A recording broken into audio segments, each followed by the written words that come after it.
Okay, I think that's good. Just to make sure. Music is fine. It's a little loud for me, but... Oh, that's because I have the max volume. That's probably my fault. Alright. Anyway. Hello, everybody. It has been a while since I've done one of these live streams. My voice is kind of maturing a little bit in the middle of this, but... Yeah, I had allergies about 2 days ago. It's still kind of in effect. I just had a corporate event happen at my work yesterday. Since I got a day off today, I thought I might as well use this time to, continue the Monica route from Fruits of the Literature Club. I think last time we got off was, when we, finished the memory of the conversation of Diverse and Izuki. Diverse's past, girlfriend, I think? Or, well, Ashley was the main guardian of him, but that is surely not entirely sure of what else is. Good day. Hey! What's going on? T34? Welcome to the stream. It just started. You got here just in time before I start the, next part of this. So this is where we left off from the last one. We just finished the memory of Izuki, and yeah. Here we're gonna continue from here. Let me, actually full screen my phone so that I can see the chat a little bit more clearly. There we go. Yeah, you did. Yes, you did. Damn.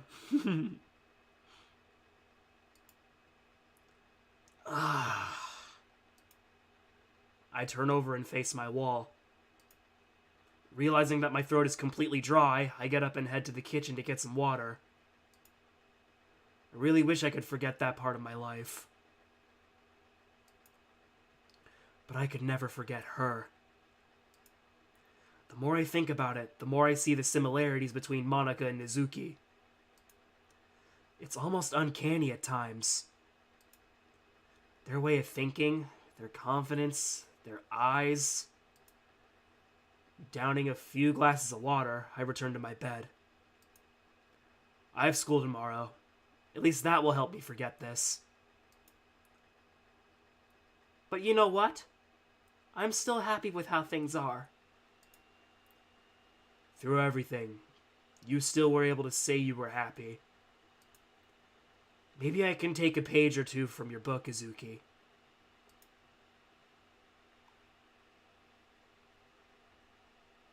October 5th. Lockers. You're watching this at 1:52? Oh, so you're literally 12 hours apart. Right now it's 1:52 for me. PM. So you're literally on the complete other side of the world from you. Lunch period has begun. As I put my first half of the day's textbooks away and retrieve the second, Sayori comes up and waves. Hi, Diverse! Yo, Sayori. What do you need? I was wondering if we could eat lunch together today. Feeling lonely again? Oh, wait! I've read this already!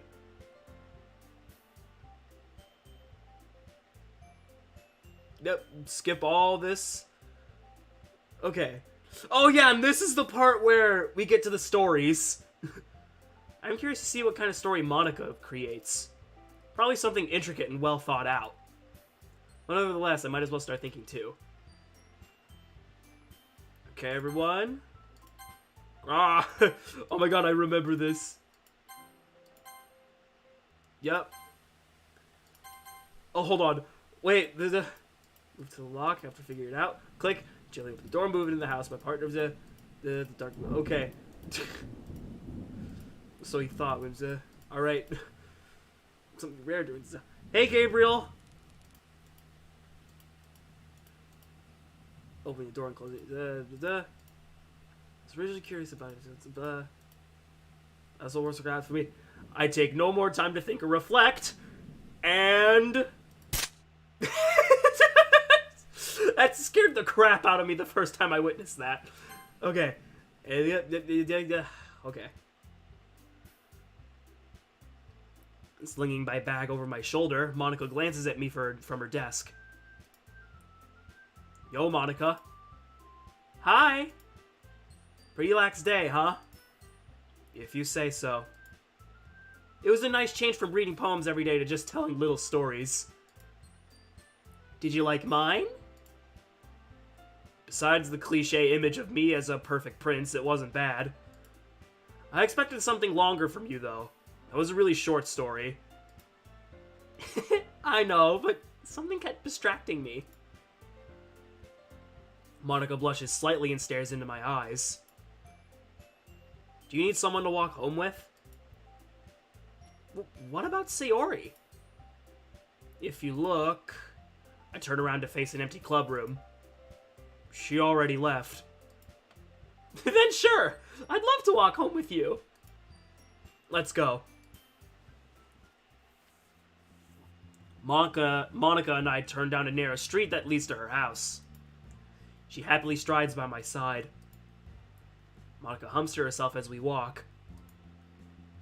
What's that? Oh, nothing. Just a song I'm thinking of. You know you should play that on the piano. I was thinking about it, actually. Oh, look, it's Monica! Some of Monica's friends start dashing toward... Some of Monica's friends start dashing toward us.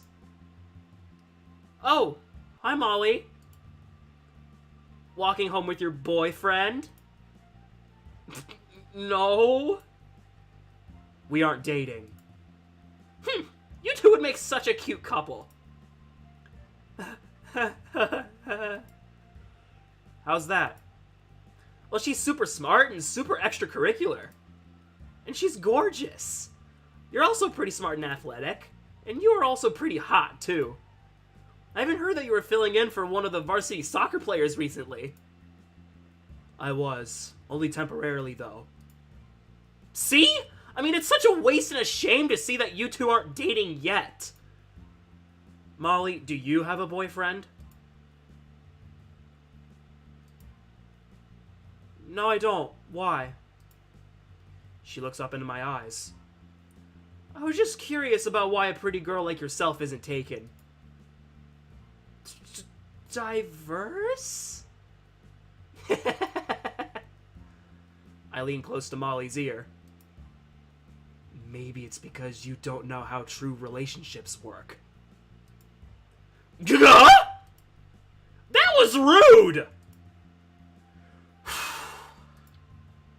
I walk next to Monica and wrap an arm around her waist. You're correct. Monica is smart, extracurricular, and gorgeous. But me being characteristic traits of a similar nature does not make us compatible. It's personality that makes us compatible. So, why aren't you dating? Monica confessed to me and... So you rejected her? I didn't reject her.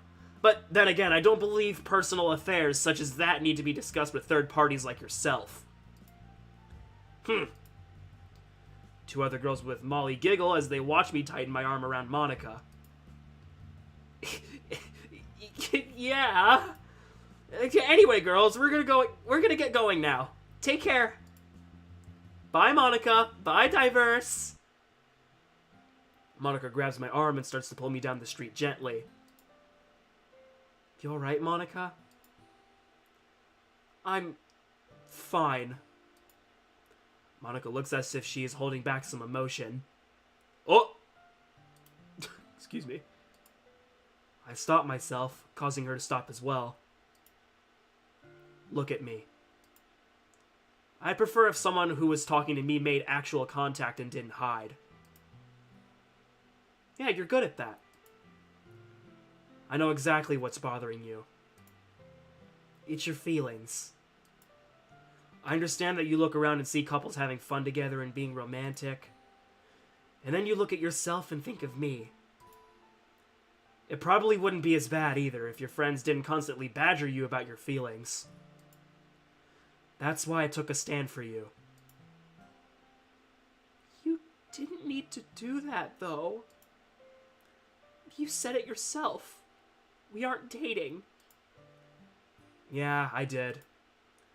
I guess all this time I hadn't really understood how it was to be a boyfriend or in an intimate relationship with someone. But that was then, and this is now. I've done a lot of thinking the past few days. And I think it's time to be that man that Ashley would have wanted me to be. Monica, can I ask you a question? Of course. I take a deep inhale and then exhale. Would you be my girlfriend? I... Monica looks completely speechless.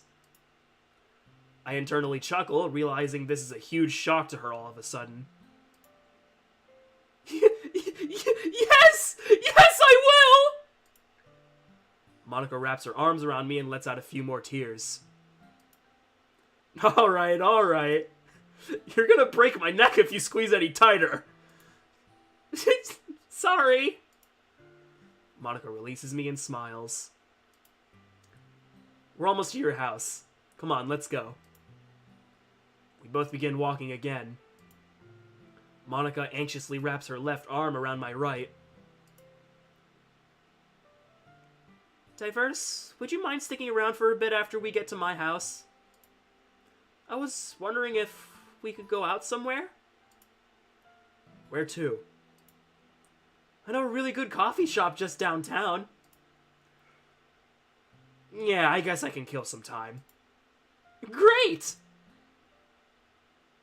Okay, I'm glad that Diverse actually chooses to do something, because after we find out what happened with Sayori, oh boy.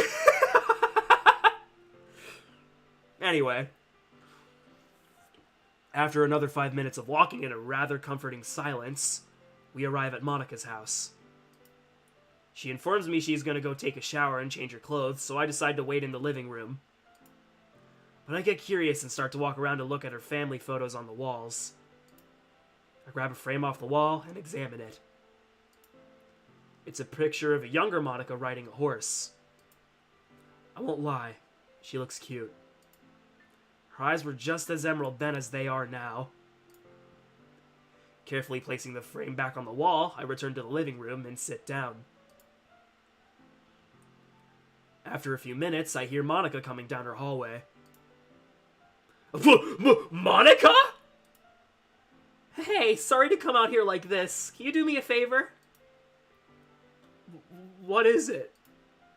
I bought a new body wash and forgot to bring it into my shower with me.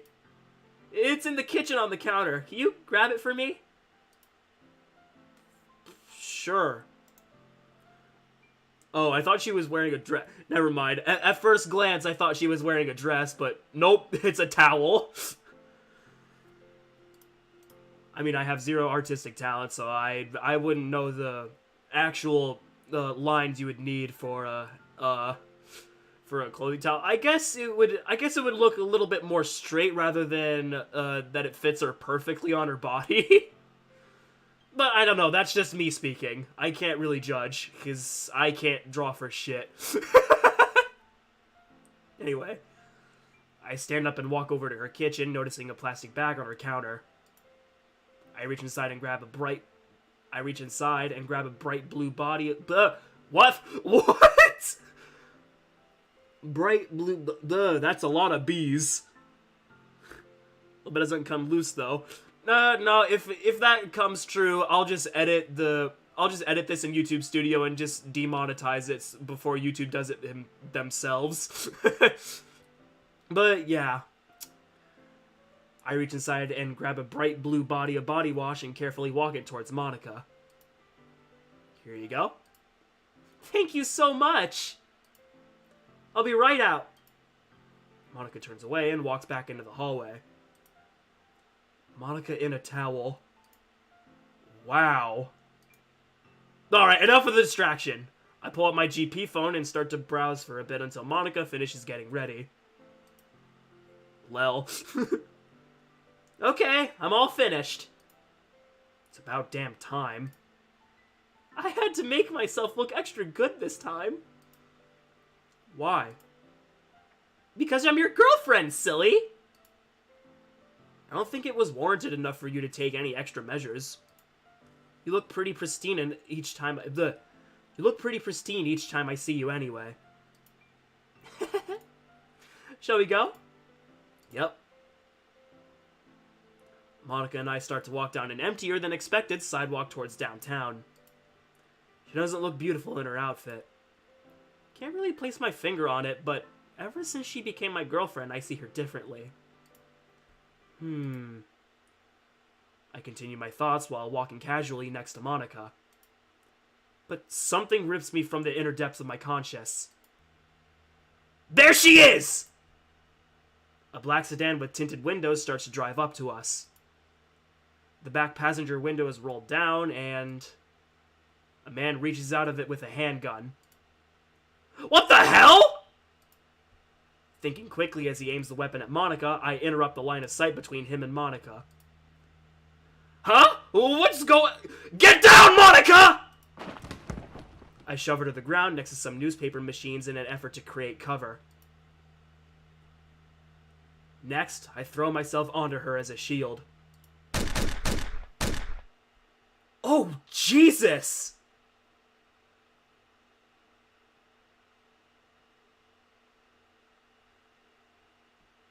Whoa. I mean, I guess in Vigilante it was kind of expected, but this kind of pulled it off a little bit better because it was so unexpected. Yo, man, whoa. Anyway, that was something.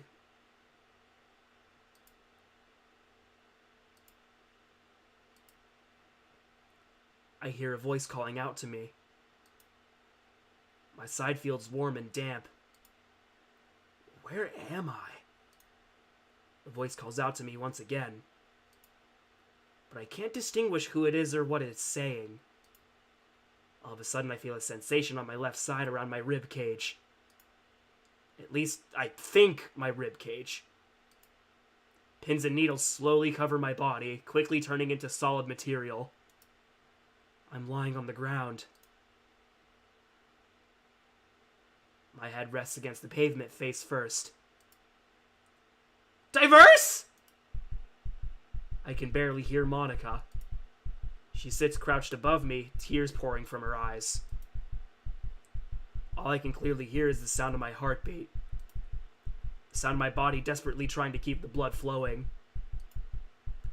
Diverse, please! Wake up! Trying as hard as I can to regain control of my arms, I manage to push myself off of the ground a few inches. My right side follows the commands my brain sends it to it fine. But my left side lags a bit. Ignoring all of the sudden pain that starts to overwhelm me, I roll my weight onto my side so I can lie onto my back. Diverse, can you hear me? Monica's saying something. I need to try to hear what she's saying. My mind refuses to focus on her voice. Trying my normal stress reduce into exercises mentally, I manage to calm my heart rate and focus a bit more. Monica? You can hear me! Oh, thank God! Taking control of my body once more, I start to realize where I truly am. The pain in my side. Did I try to raise my head up to see what exactly is causing my pain. But when I look down, my fears are confirmed. I'm bleeding profusely out of my left side around my kidney. Monica has a piece of cloth that looks like to have been ripped in her hands. Those hands which are pressed against the hole in my body. Monica, apply more pressure. I'm still bleeding. Of course. How do you feel? It hurts. Monica starts to suck air in and out of her mouth desperately. She's on the verge of breaking down completely. I try to find words to comfort her, but none come to mind. Thinking just makes everything hurt worse. I just lie back and let Monica continue to hold my wound shut. Are those sirens I hear? I can't tell. My heartbeat slows even more. What is real? What isn't real? I feel as if everything in my mind is cloudy, prickly, and fake. Is Monica even here with me right now? Wait, why am I being surrounded by people? Get away from me! The men don't seem to listen, because next thing I know, I'm being lifted onto something and put into a car. Wait! Before the doors are closed, I look and reach out to Monica. The people around me visibly argue with each other, then Monica steps into the car with us. I can't see much of where she is, but I feel her hand around mine. Dizziness starts to overtake me. I'm losing consciousness.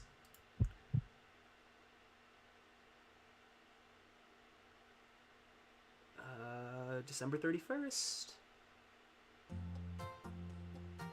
Alright, this is where you are bunking, Diverse. Interesting. Immediately walking over to the window, I peer around and survey the vantage point I was given. Were the locks tested? As far as I know, yes. Still looking around outside the window, I peer off to the side and look at the rooftops I'm above. What type of mechanism is mine? Just normal, not anything fancy. So you skimped out on me. Nice. Sighing in frustration, I turn around and face the older gentleman before me. What type of lock does Izuki have? Same as yours. Unacceptable. Change it. What? What to? HYT chain key. What is that? Help me grab my boxes and I'll show you. Opening one of the boxes and another few me bring in a mattress. I show the man a metallic look. This lock is a rare deadbolt and knock mechanism that has been modified to be more efficient. It uses a key that is more so a chain than a piece of metal. Why is that? Easy. It can't be picked. Only 3 people will have the key to Izuki's room. Izuki, her father, and myself. Anyone else is prohibited from handling the keys at any time. I see. You clearly are taking this serious. You certainly are taking this seriously. Her safety is my priority. May seem like much, but if it wasn't needed, I wouldn't have been assigned this. Well, Central Branch did say you were the best. I hold up the lock and gently shake it towards him. This is to be installed immediately. I understand. I will call our locksmith and have... I raise my hand up to interrupt him. I will install this lock myself. Anyone else can sabotage it or copy the grooves of the pins. Oh, alright. I will go inform Izuki you plan to perform maintenance on her room. Thank you. I'm gonna finish setting up my post here and then I'll be there. Setting up that lock took me about an hour. They're probably one of my least favorite locks in terms of ease of use. Especially since only 3 keys have been made. But they work. And they work well. A master locksmith could spend hours consecutively trying to pick this lock and have no luck. However, this model has been specifically modified for situations like this. If I ever lose the key or were compromised, I have a fallback plan to get inside. Ashley always told me to have a plan no matter what. Eventually, after I installed the lock, Izuki came home and started to ask questions about it. I wasn't in the mood to humor her little prods at over-worrying. I just told her to live with it and went back to my room to set up. This bed isn't half bad. It's comfortable, but not too soft. I'm able to comfortably lean against the wall and read my book. 30 minutes until the new year. Izuki's in her room for the night, and everything is calm. At least until the fireworks. I don't expect anyone to mass gunfire over the sound of the fireworks, but I still have to be concerned. Anything can happen. My training is to be prepared if and when anything happens. A quiet knocking on my door distracts me from my thoughts. Gently placing the book down on the bed to my left, I stand up and walk towards the door. Yo. Hey. What do you want? I kind of wanted to talk to you about something. Is that okay? I guess. I move aside from the door and walk back to the bed. Izuki closes the door behind her and sits right beside me. I sit in silence and walk for her to talk, but she doesn't. Talk. Remember how I kind of gave you a hard time about the lock earlier? Yup. You fought with me for like 20 minutes straight. Yeah, sorry about that. I just feel that you're always doing so many unnecessary things for me. It's my job to do these things. If I don't and you get hurt, I fail. I appreciate that. And I appreciate you. No one has ever gone to the lengths you have for me before. That a fact?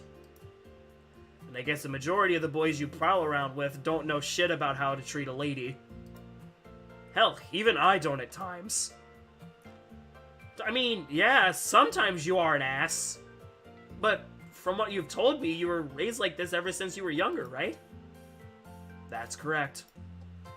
Ever since I was taken from my bastard of a father, I was raised to be a completely different person. Pieces eventually just fell into place after a while. Oh! I'm glad they did. If it wasn't for that, we wouldn't have ever met. And I might have some jackass as my guard. You still technically have one. Shut up! You're special to me. And for the record, you totally aren't a jackass. Granted, you may be a little dense at times. What the hell do you mean, dense, woman? You don't pick up cues a girl gives you. What? It's actually really cute at times. Kinda like how you've never had a girlfriend before. What did you say, punk? Izuki giggles and gently hits my arm. But ultimately, I'm really glad to have you. You know, if I didn't care about you, I would have dropped this damn assignment during my renewal date, right? When was that? Last month. It was fully my choice too. So you're stuck with me for a little while longer. Yay! Izuki squeals and wraps her arms around me. Normally, I would have shoved her off of me and started berating her. But right now, I'll allow it. It's almost become a habit for her to randomly do it. As long as it's just us, that is. If we're in public and I'm focused, I wouldn't let the woman lay a damn finger on me. But when we're alone, she does get all touchy-feely. She just hugs me randomly and always stays close to me. But not in the way that I would be when protecting her. I try to lie to myself and say I don't care about Izuki. That way, if anything happens to her, I wouldn't be as emotionally attached. But when I lie to myself, that's exactly what it is. It's a lie. I care about Izuki. And if she and I weren't in this position, I wouldn't have as many reservations as I have now. Izuki releases me from her hug and stares at me. Her sparkling eyes being the only things I can focus on. The smell of her perfume gently fills the air. Damn it, why does she make me feel like this? Diverse? Mm-hmm. I want to spend the rest of this year with you. I want us to celebrate the new year. Together. There are things a woman says and does to indicate to a man that she loves him, which can be giving her body and soul to them. I'm not dense as Azuki says, I just ignore the cues girls give me. But it's been getting increasingly harder to ignore Azuki when she does this. Tonight, it's on a whole other level. This isn't something I can ignore. I wouldn't mind spending the night with her. Maybe this is a sign that, after all, I can be happy. Izuki, I'd love to. Thank you. Izuki takes off her jacket and drops it onto the floor. We both lean in, and our lips meet. I lie Izuki down onto the bed and take the dominant position. My heart going in overdrive mode. Slowly losing our clothes and intertwining our bodies, the new year approaches. Both of us reach the culmination of our lovemaking as the clock strikes midnight. The roar and booms of the fireworks mask our noises and help ring in the new year. With Izuki fast asleep beside me, I lean up and check outside from the window. The fireworks have begun to die down. It isn't long before the rest of the land grows silent and rests. But as of now, it is my time to rest. Getting back under the blankets with Izuki, I rest my head against my pillow and close my eyes. Aww. That was cute. Ma'am? What is it? You have an important page. I'm kind of busy, don't you think? Can it wait? I'm afraid not. It's about 4219's health status. What? What do you mean health status?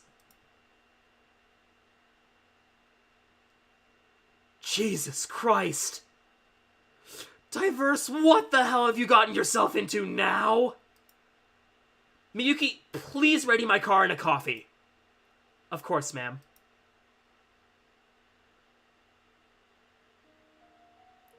What am I gonna do? What am I gonna do? Diverse, oh my god! Monica? Huh? Oh! You're Diverse's guardian, right? Yes, where is he? He's down the hall. They won't let me in. You have a lot of blood on you. What exactly happened? Here, take a seat and I'll tell you. So it was completely random? Mm-hmm. I see. How many times was he shot? I don't know. There was a lot of blood on his side. And I tried to put pressure on it to stop it from bleeding. I wish there was more I could do to help him. I'm sure you did everything you could. Give me a minute. I'm gonna check on him. Jesus Christ, Diverse. I better not see what I fear. Opening the wooden door, I'm surrounded by an atmosphere that sends a chill down my spine. 4 shots. Yep, that's what happened. The heart rate monitor rhythmically beeping across the room alerts me to Diverse's bed. I hesitantly walk towards the curtain that blocks the view and move it. Oh my god! Diverse is in the bed, head off to the side, blood stained on the hospital gown he's wearing. Wrapping a hand around my mouth to cover my gasp, I turn away. Damn, am I that ugly? What? Diverse lifts his head off of the pillow and looks towards me. The whites of his eyes are barely visible. They're bloodshot. You look all dressed up. Was my death really that much of an occasion? Don't say that! God, not right now! I turn my head away from Diverse and stop the stinging in my eyes from turning into tears. Where's Monica? She's outside. I'll bring her in soon so she can see you. Diverse groans and tries to sit himself up. Although he fails and slides back down, wincing visibly. Seeing him in pain worries me. I've known this kid ever since Ashley and I pulled him out of a horrible trafficking operation. And rarely have I ever seen him wince or show that he was in pain. He's more of a person who would suffer in silence and ask for help. So this sight is very concerning to me. Listen, I know this is too soon, but we need to talk about what happened. Yeah, I get it. You're not doing this as someone who cares. You're just only doing your job. I know. Hey, don't say that. You know I care for you. I've watched out for you ever since Ashley died. I wonder what she would have done if she was here. She'd probably cry, slap you, and then start screaming. I swear, if that woman was bipolar. Only when it came to you. Anyone else and she would have just walked away without saying anything. He shrugs his shoulders and looks back out the window. I should probably ask him how he's feeling. Diverse may be extremely strong and reserved, but that doesn't mean he doesn't have emotions or feelings. The thought of him expressing those leave a very sick feeling in my stomach, but it's the right thing to do. He could have died today, and knowing our last interaction was not as lighthearted as I wanted, makes me a little sad to think about that being the very last time speaking to him. So, how are you feeling? The IV they got me on makes me comfortable. But other than that, I feel fine. You don't have to lie to me. I grab a chair and sit down next to the bed. It's okay to tell me if it hurts. What are you doing, woman? I take one of my hands and place it on his. I'm just trying to make sure you're okay. Listen, Julia, I've been through this several times before. I'm fine. Are you sure? Yes! For God's sakes, woman! It's gonna take a lot more than 2 straight rounds to bring me down. I see. So it was only twice? Mm-hmm. Nothing too bad damage-wise. I just lost a lot of blood. Yeah, I saw Monica. She has blood all over her. Wait, she does? Why hasn't she, like, gone home or something? Isn't the answer obvious? Huh? She's worried about you. Wait, 2? But I heard 4. 2 bullets probably had 1 round in them, so it'd probably... I don't know. Yeah, you heard 4 bullets, but that was probably 2 rounds, so 1 round probably contained 2 bullets. I don't know anything about guns, so I wouldn't really know for sure. She's worried about you. I mean, it's not like you got shot or anything right in front of her. That would just be too much for a girl like her to handle. I let my voice raise a bit out of irritation. Diverse is so insensitive at times. He expects to be forgotten like he has never made an impression at all. But he will learn eventually that when you have a girlfriend, that just isn't possible. Whatever you say. Now on to the real information. Something like this just doesn't happen randomly to you. Did you not notice anything strange before the shooting? None. The car was black, it looked like a sedan, and I didn't recognize the man who pulled the gun. That's basically it. Any reason why someone would try and kill you or Monica? Thinking about it, not here in this town. No one knows who I am. Monica's just as innocent as anyone else. Are you sure about that? What are you getting at? Nothing specifically. It's just that if someone wasn't trying to kill you, they were probably going after Monica. It doesn't seem likely. But, yeah, I guess we should keep all possibilities open. Diverse shifts in the bed and winces slightly. Any permanent damage? Does it matter? Yes? I need you at top shape. I'll be in top shape after this anyway. I see. Just focus on recovering. I'll pull camera records and see if I can get the license plate of that vehicle. Go for it. Let me know what you find. As I stand up to leave, Diverse reaches out and grips my wrist. Eh? Get me out of here quickly. I'll see what I can do. Monica wants to see you, so I'm gonna tell the staff to let her in. Thank you, Jules. You haven't used that nickname since you were little. Hearing him use that nickname nearly brings me to tears. I remember his cute little eyes looking up into me, cheering Jules as he ran to hug me. Oops! My bad. I remember his cute little eyes looking up into me, cheering Jules as he ran to hug me. This little boy has turned into such a monster. But a monster that we all need. Not saying another word, I leave the room and retrieve Monica. Julia leaves the room with an odd expression on her face. She's had those ever since she came in here. It would be a lie if I said I wasn't concerned. But then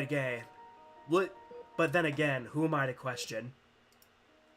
I'm the one who took bullets for Monica, which nearly cost me my damn life. But honestly, it was needed. I wasn't gonna sit there and let someone hurt Monica. My instincts kicked in. Monica opens the door and walks inside. Her face red and scared. I gently raise my arm up to wave to her. Hey, Monica. Diverse? You're awake! She practically runs over to me. Her arms reach out to me but stop inches from making contact with me. Right, I shouldn't hug you right now. You're still in a lot of pain. Don't worry about it too much. What matters is that I'm alive. Yeah. I don't even know what happened. All of a sudden, you're telling me to get down, and then I hear a lot of gunshots. Then you're on the ground next to me bleeding. Let me pull my chair up for a second. Okay, I think we're good. Then you're on the ground next to me bleeding. You took those bullets for me. I don't know how I could ever repay you. Just don't worry. I wasn't going to let anyone hurt you. But it nearly cost you your life. If I lost you, I don't know what I would have done. Am I really that important? You're more important than you think. Monica averts the topic and tries to change it immediately. How do you feel? I'll be fine. Just a flesh wound. I'm glad to hear. Monica sits down on the chair next to the bed and places her hands on mine. Only now do I notice that she's covered in blood. And it's mine. All of a sudden, visions of what I can remember and the image of her panicking over me flash before my eyes. She looks scared, frantic, worried that I was going to die. My god, I remember playing this. Yeah. Also, hi, Dummy Mob. Welcome to the stream. This is the Monica route of fruits. Yep. She looks scared, frantic, worried that I was going to die. Also, this, Dummy Mob, this is my blind playthrough. I haven't seen anything from this, so, would you be kind and try not to tell me any spoilers, please? Thanks. Thank you very much. She ripped off a piece of her own clothes to help stop my bleeding. As a result of that, she became covered in my blood. Only now does it become evident how much stress Monica was put through. A new heavy feeling overcomes my stomach. Monica lowers her head and looks down to the neatly clean marbled flooring. Don't worry too much. Things could have gone a lot worse. I'm just happy that you're alive. That's all I care about right now. Her voice cracks and shakes as her watery eyes fight to produce more tears. I place my hand on hers and tighten my grip. Monica leans forward and wraps her arms around me. She rests her head against my shoulder, which becomes damp quickly from her tears. Ignoring the stinging in my side, I endure the pain and hug her back. Deliberating in my mind, I decide to inform Monica's father about this incident. This is something that Monica isn't really prepared to explain. But since I've been through this more than once, it's best if I just do it for her. I just need to recover as much as I can first.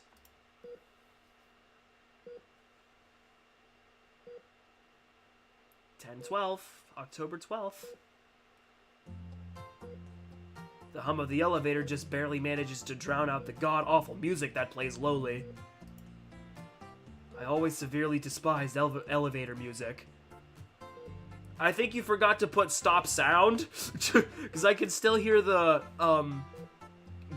beeping from the IV monitor. I always severely despised elevator music. Sun is just barely coming up. It gives the glass elevator's view a much more inspirational aesthetic. I'm on my way up right now. I should be finished in a little bit. About 10 minutes, etc. Good, take it easy up there. I don't plan to cause any problems. Yeah, well, you have a habit of being in the middle of problems. It's only been a week since you were in the hospital. Not like I'd ask you to do this for me. I mean, I could, but you won't. Let's go over one last thing. Eh? What isn't okay for me to tell him? Anything you couldn't tell Monica. Got it. Call me when you're done. Mm-hmm. Lowering the phone in my pocket, I wince and try to stand fully straight. God damn it, my side hurts. I grit my teeth as hard as I can and fix my bearing. The elevator door opens as I walk inside of a moderately sized waiting room with a single brown desk in the middle. A good-looking middle-aged woman sits at the desk, staring at me the entire time I approach her. Explaining my appointment with the secretary, she points down a small hall with a very ornate door being the desk. Oh my fucking god. Explaining my appointment with the secretary, she points down a small hall with a very ornate door being the destination. Her hand moves under the desk. It isn't more than a few seconds later that I hear a small buzz and the small sound of a metallic lock toggling. A controlled access door. Nice. The office I walk into is a very lush and furnished one. Looks similar to Julia's office. You must be Diverse. A man that doesn't look older than mid-30s walks out from the side of the room towards the desk. His black suit, white undershirt, and red tie being the exact outfit I expected him to wear. I mean, I am at his office. Yes. You must be Monica's father. Yes. I spoke to Miss Julia about your arrival. He places a cup of coffee down on a fancy coaster that rests on the desk. Normally I'm too busy to meddle in matters such as this, but it involves my daughter, and Miss Julia was very pressing about our meeting. Before we start our discussion, may I offer you a cup of coffee? That doesn't sound half bad. Monica's father walks over to a coffee mater resting on a side counter and retrieves me a cup of coffee. As he does, I take a seat at his desk. So firstly, how is my daughter? She's safe and sound. I made sure of that. So I heard. How is that at the expense of your own health? I made a gesture to my side. Correct. I took 2 rounds to the torso. I apologize for that, but thank you for protecting my daughter. It definitely came as a shock to me when I received the call from Miss Julia. Monica wanted to call you herself and tell you, but her phone was broken that day. Completely understandable. You know, I actually have a few questions for you. That is, if you don't mind me asking. He leans back in his chair and places his hands together on the desk. One of the reasons I'm here is to inform you. Go ahead. Kinda want to get the elephant out of the room. Why exactly is a young man like you the one telling me all this? Shouldn't a proper liaison Liaison? Liaison? How do I pronounce that? I'm gonna look that up. Okay, Safari, help me out here, please. Liaison. I was just, why do they have to put that I in the middle of it? Liaison? Ah, shut up, me. How do I pronounce that? Liaison.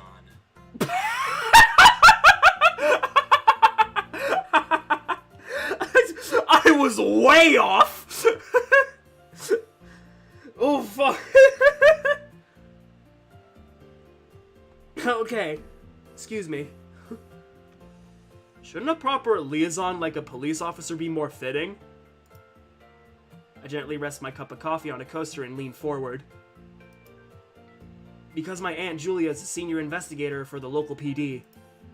She can't travel due to her responsibilities, so I asked to come in lieu of her. And considering I was the one who was with your daughter at the time of the incident, I want to help the investigation as much as I can. I see. What are some of the things I can help you with? I'm clipping this. Thank you, Gabriel! Liaison? Okay. Oh crap, did I read that? I did. I see. What are some of the things I can help you with? Monica's father looks into my eyes in genuine concern. Hear me out when I say this, sir. You're a very powerful man. You make a lot of money, and you have the capacity of influence. I have reason to believe that the shooting was not random. You mean like it was orchestrated? Yes, one of the reasons I suspect is because of your position. He trails He trails the sentence off for a moment before finishing. You might be right about that. Monica's father looks off to the side with an emotional pain stinging across his face. But there's also a possibility that it was entirely random. That's why I'm here. Sir, is there anyone who doesn't like you enough to the point where your daughter could be an asset to them? Huh? Does anyone have a grudge against you? One that would be so intense they would intend to hurt your own blood to weaken and intimidate you. He doesn't respond for a moment, visibly pondering. No. As much as I care for Monica, I don't ever bring her up while I am conducting my business. It's just bad practice. I see. You certainly seem to know a lot of good questions to ask. Almost as if you have done this before.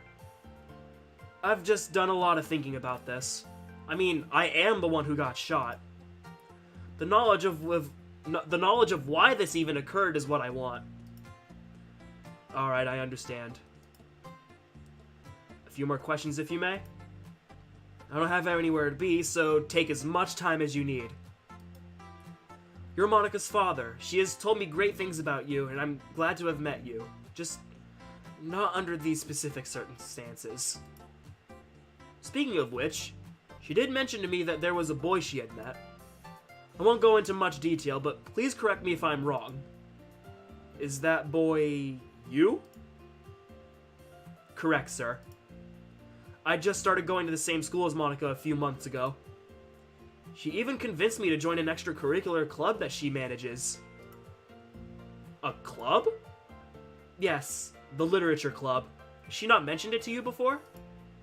I must not have paid much attention. I thought she was vice president of the debate and treasury clubs. She was, but not anymore. Are you two dating? Kinda wish that question was asked a little later. But you know, after all this blows over. But yes, sir, we are dating. I see. So you're one of the many boys that quest for my daughter? Quite the contrary, sir. Monica was the one to quest after me. Huh? No way! Way? I remember this one time she wrote a poem that literally described me in it and pretended that it didn't. It's actually really nice. That's something new. I haven't really seen or heard of my daughter liking any boys before. So this is quite stunning to hear. Indeed. Enough funny talk for now. We have things to discuss. Absolutely. I think that's all for now. Thank you for everything. Thank you for being understanding. Oh, and one more thing. You seem like a good kid. I appreciate how much you've done for my daughter. She will be kept safe. I promise you. We shake hands and the end of our meeting. It's done. An hour in. Yeah. Each episode of each part of every episode is gonna be at least 3 hours and 30 minutes long. That's what every time that it's something every time that it's usually something different time is when something actually happens, or I have to go somewhere, or the mod finishes. So I try to keep my promises to make every part of every episode in this series at least 3 hours and 30 minutes long. Or else that would probably be too much time on my laptop or anything else. So, yeah. Hope you guys understand. It's done. Alright, I'm down here waiting. Be there in a minute. He acted as if he knew about me. What did you tell him, Julia? Don't worry about it. He's been informed. Now we go back home and do our jobs. Oh, and get me a coffee from the lobby on your way out. Jesus Christ, woman.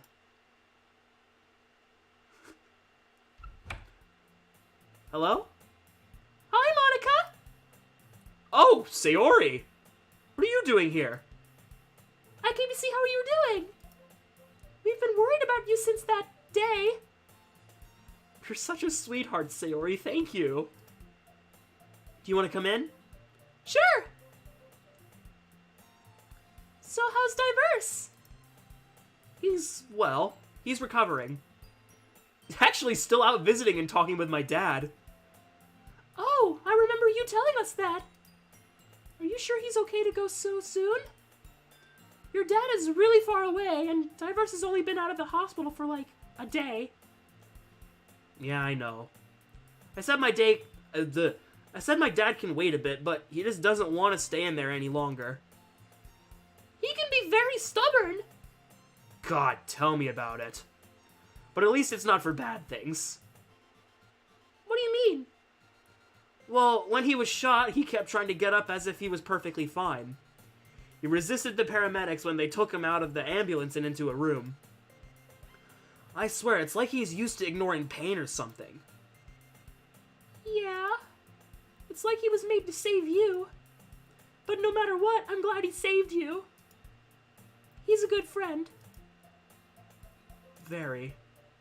I'm glad to be his girlfriend. I'm thankful for everything he's done.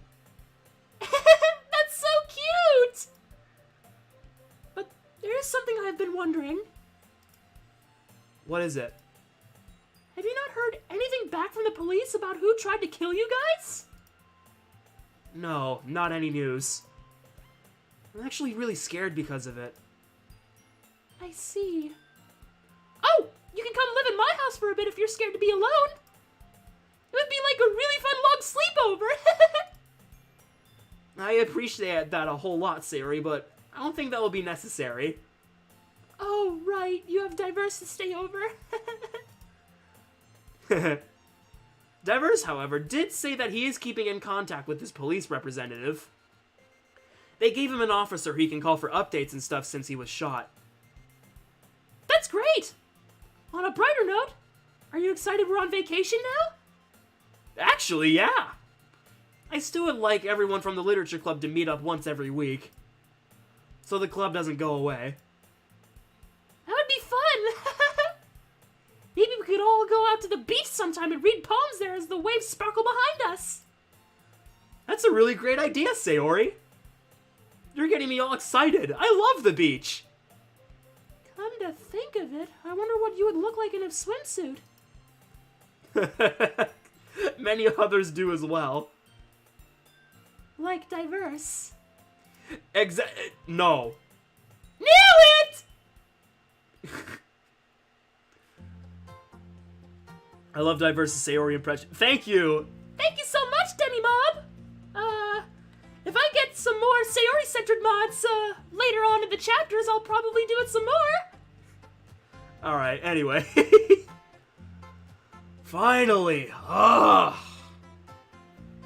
Julia overdramatically yawns and stretches next to me. Our train finally screeches to a stop, pulling into the station that leads us home. Get up! I want to get off to this train already. Woman, give me a damn second. I'm not exactly the quickest to stand up right now. Oh, right. Sorry. Managing to get off the train and stiffen my back, I look around the area for any familiar faces. None. My car is over here. We both walk down the unnecessarily long and steep staircase that I didn't notice until now. Every step brings a new wave of pain through my body. Yeah, thanks Julia for picking the goddamn stairs. We were near her car, When we near her car, Julia pulls out a pack of cigarettes from her pocket. Give me a minute before we get in. You're smoking again? Don't worry about it. You know, you're going to ruin that perfect body of yours there, Julia. You know that you're the reason I smoke, right? I shrug nonchalantly and lean against the car next to her. So, where's the file you had for me? Huh? Which file? The results of the license plate search from the cameras in the street. Don't know what you're talking about. Woman, how are you gonna tell me about it and then forget about it a few days later? You forgot too?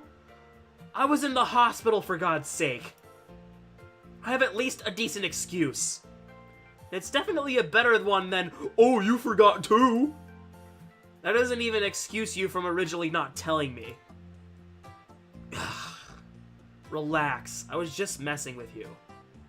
Sure. Jesus, you're such a tight ass. You tease me all the time, and when I do it to you, you get all pissy. Untie the knot in your panties. They're yours, I don't know how. This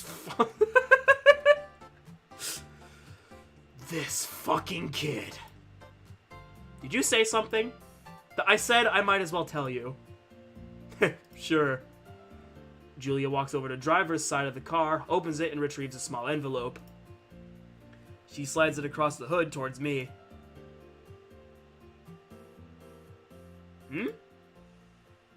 It isn't a local plate? It isn't even a valid registration.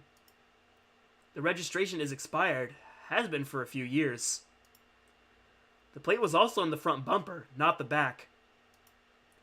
As for the passengers, the cameras installed were not good enough quality to really get identifiable features.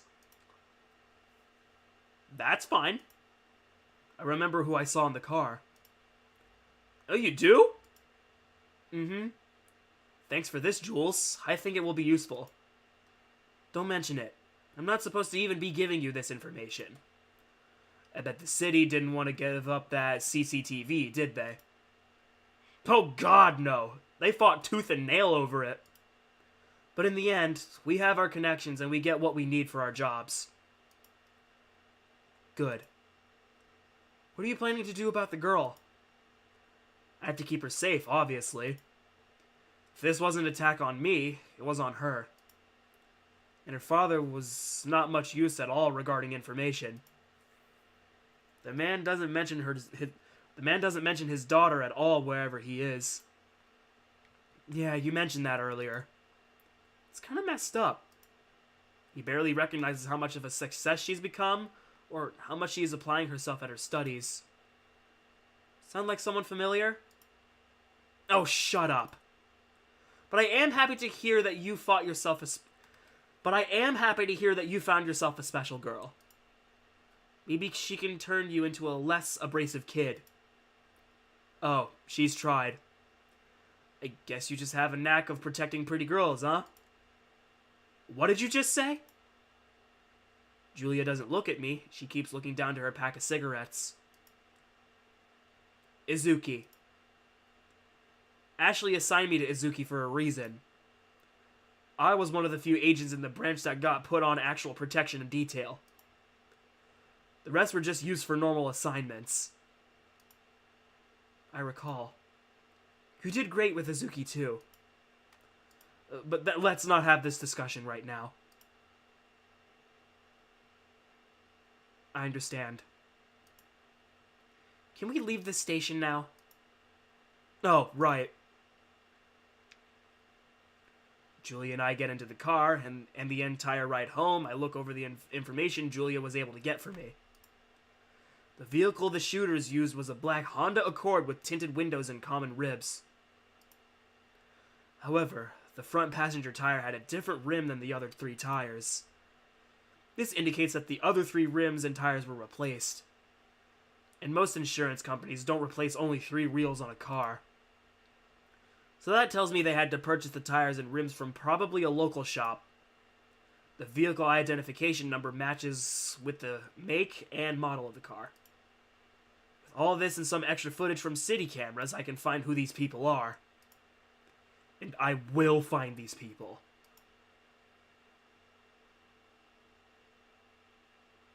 October 15th, Diverse's house. A familiar buzz livens my pocket as I finish clearing off some space on my kitchen counter. Just in time, it seems. It's Monica texting me to let me know she's approaching my front door.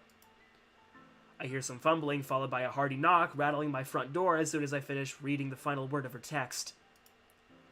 Sauntering over to the door, I glance at my TV as a well-dressed man behind a polished wooden desk discusses current events. Having the news on while I'm working on performing chores helps me to catch tidbits of information about the local area when my mind wanders from my current task. It also serves as suitable background noise for quiet moments. I'm greeted by a bright smile and blushing, flushed cheeks as I open the door. Good afternoon, Diverse. Could you maybe help me get this inside? Jesus, woman, what did you do? Raid a coffee shop? I reach out with both hands and grab the large box Monica's struggling to keep her grip on, anticipating the weight of it from its size. The sheer bulk of it surprises me, but it's easy enough for me to handle. I suppress a grunt, and a sharp twinge of pain stings my side. Go ahead in. I have some cups set out in the kitchen. I just bought some milk. Monica scoots past me and giggles. She looks back at me as she enters my living room. Wow, Diverse, you're carrying that machine like it's nothing. You're like my very own superhero. Yeah, I guess you could say that. I kick the door shut behind me as I follow Monica inside. The city welcomes a new bookstore today. Local readers are lined up for a full block to The city welcomes a new bookstore today. Local readers are lined up for a full block to participate in the grand opening. Walking through the living room, I enter the kitchen, making sure not to bump any of the walls with the giant box. As I reach the kitchen counter, I set it down on the ground. Both Monica and I pull open the top of the box and remove a square of styrofoam, revealing a particularly large, shiny object wrapped in plastic. Monica excitedly tears away the plastic and retrieves a smaller plastic bag wedged behind the side of the box and the object itself. Placing it on the counter, she looks at me with a sly smile. Could you be my hero again and place the espresso machine on the counter? Might as well. Where the hell else am I supposed to put this thing? I lift the giant machine out of the box with relative ease and set it on the countertop, sliding it toward an electrical outlet in the wall. I then work on unraveling the power cord and removing any residual plastics from the various smaller metal parts. Monica opens a smaller bag and removes a plastic scoop with a flat bottom. Oh, the machine came with its own measuring spoon and tamper. Tamper? She points to the flat end of the scoop. You use it to press the espresso grounds into the brew head. I'll show you once we get it all set up. I can see Monica's eyes sparkle as she examines the machine and inspects each part. I allowed her to talk me into keeping an espresso machine at my house. Most likely so she can use it when she comes over, no doubt. I don't mind, though. She explained to me how much she loves various styles of coffee, and it always makes her happy. Suddenly, she twists a small, cup-shaped device away from the main body of the machine. Grabbing it by its long handle, she carries it over to my sink. This is the brew head. You pour the espresso grounds in this cup part here, and then press them down with a tamper so they're nice and compact. It's important to press them in so the pressurized steam can work to draw the flavor out instead of just rinsing the grounds. I watch as C turns on the faucet and begins to wash the cup head. Did you bring some espresso grounds so we can try it out? Oh, I almost forgot. I stopped by a coffee shop and had them grind up some fresh espresso beans. The package should be in my bag. I left it on the couch. Could you grab them for me? It'll only take me a minute to wash some of these parts up. I nod and proceed into the living room. Local animal rescuers aren't sure how did the deer manage to get the soda can stuck on its foot, but as you can see, they worked quickly to... Scanning the couch, I spot Monica's leather satchel and open it. I don't usually make a habit of digging through women's personal items, besides Julia's, but the situation calls for it. I grab a small pink plastic package and pull it out. Glancing at it, my eyes widen and I hastily shove it back into the bag, returning to my search for the elusive espresso. The deer was released soon afterward, luckily unharmed. It is a sharp reminder to always put your waste in the proper container. Back to you, Lisa. My hand bumps into against a more solid feeling plastic bag. I cross my fingers and I slowly slide it out. It's a cutely decorated plastic container covered in small coffee cup designs. On the front, it reads, "Ground with care, brewed for your enjoyment." I slowly exhale and return to the kitchen where Monica is returning some of the parts to the machine. Did you find the grounds? Yep, got them right here. Placing the bag on the counter, I gently rip open the top along the designated tear line. My nose is immediately bombarded with the powerful scent of coffee. This smells pretty strong. Do you like this stuff? Oh, it's absolutely amazing! I think you'll thoroughly enjoy it. Trust me, when it's added to steamed milk, it's like pure bliss in a mug. I watch as she takes the bag from me and sets it next to the scoop. Picking up the brewer head once again, she holds it over the bag and collects the scoop, digging into grounds with it and pouring a scoopful into the cup of the brewer head. This is where the tamper comes in. Don't be shy when you're pressing the grounds in there, but don't press it like you're squishing someone's brains out either. Monica's delicate hands reverse the scoop to the blunt end and stamp the espresso grounds with a quick, forceful motion. I glance over to the machine. The top panel is dotted with buttons, each surrounded by a ring of white light and marked with a symbol. The bucket marketed by a water drop is flashing while the others remain still. Here we go. Let me just reattach the head and we'll get brewing. I put some milk in the steamer so that we could make cappuccinos. See? She carries the brewer head by the handle and moves closer to the machine, pointing to another metal cup fitted into its body. It appears to have a small metal hose extending into it.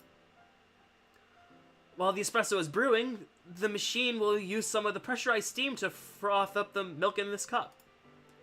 Frothy milk is one of the most important ingredients in a cappuccino. Flat milk just won't cut it. Christ, woman, this seems complicated. Monica snickers and pushes my arm gently with her free hand. Oh, Diverse, don't be silly. I bought this machine because it makes the process so much easier.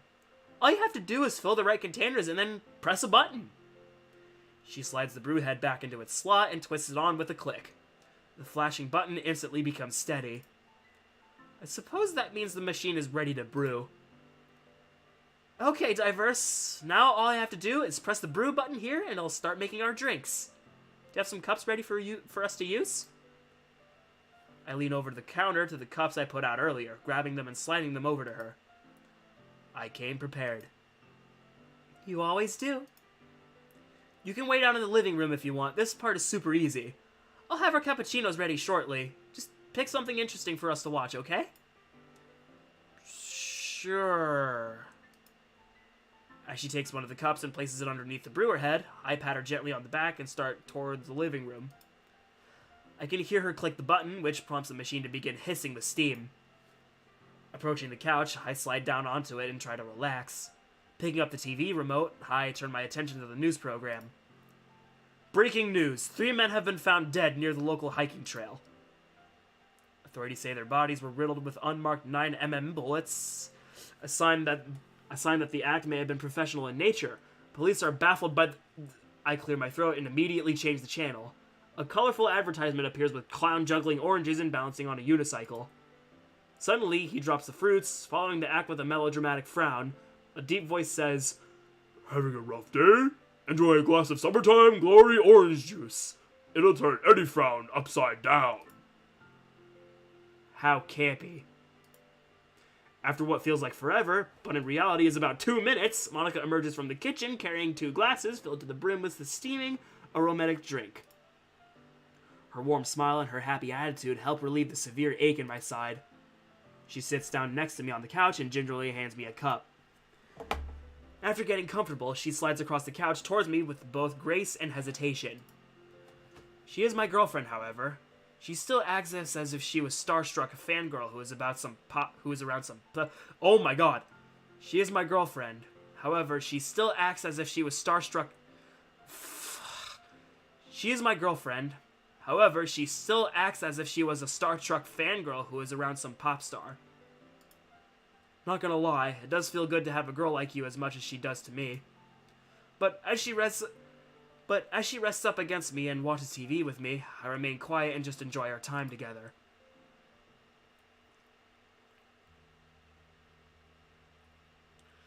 My feet screaming at me to take a break, I finally decide to stop walking and sit down on my front porch. I've been running for almost an hour. My lungs burn, my side stings, my feet ache, and my heart feels like it's about to explode. As my heart rate stabilizes, I look down onto the ground. I can practically see the individual grains of the dirt. My vision fades in and out constantly. I force myself to perform my emergency breathing exercises. Each breath scratches the sides of my throat. It wasn't good enough. I wasn't fast enough. Wait, yeah, I was right. The pain in my side dies down a little when I stand upright. My watch says it's not too late. I can give it one more go. I walk back towards the sidewalk, stretch out on my left leg behind me and my right in front of me. You can handle this. If things are as bad as I think, I can't let my recent wound stop me from training. I'm no use to Julia or the company injured. And I'm certainly no use for Monica this way. Granted, the cartridges were removed from my body. Granted, the cartridges were removed from my body and the bullet holes were closed. It doesn't stop the fact that I was shot. I don't have any serious bodily damage, but flesh and muscle were torn apart due to that. Sure as shit doesn't tickle. Monica constantly asks me if I'm in pain or if I'm okay. It's cute that she's worried, but very goddamn annoying. I'm just not used to it.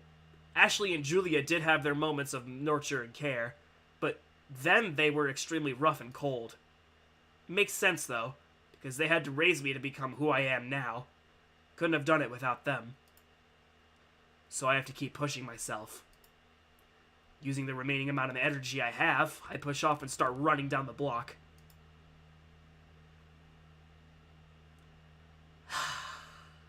There he goes again. Ugh, he ran off again? I really wish I was there to stop him. I do too. He's been out there for almost an hour straight just running. This time he looked very terrified. I'm worried about him, Monica. I am too. Ever since that day, he's been extremely cautious and determined to get stronger. He almost ripped his side open because the stitches hadn't fully healed yet. At least he's healing and getting better. Even if he is being stupid and exercising when he should be resting. Yeah, I know, but honestly, do you think someone like Diverse really can just sit down and rest? What do you mean? He's definitely different from any of the other boys we know. He acts differently, he thinks differently, he even looks at you differently. It's like... What? Wait, but it said tired. Did I mispronounce that? Fuck. Yeah, I know, but honestly... Nah, forget it. I should be fine. It's like everything he does was chiseled into him forcefully. I don't really understand him half of the time, but I know he tries to be like us. Tries to be like us? You mean like the opposite of himself? Yeah, that's one way to put it. He did say his old school was very unorthodox at times. Which explains why he's very unaware or uneducated about a lot of our social norms or customs. Oh, I see. Then it's good that he has you to help teach him that stuff. Me? Why? You're super smart and sweet and you're a great leader. He has already learned a lot from how you have led the literature club so far. You're doing fine, Monica. Thank you, Sayori. I'm getting sleepy, so I'm gonna lie down. Okay. I'll send you a text message if I see Diverse again tonight. Thanks, Sayori. Good night. Good night, Monica. I'll see you at our meeting tomorrow.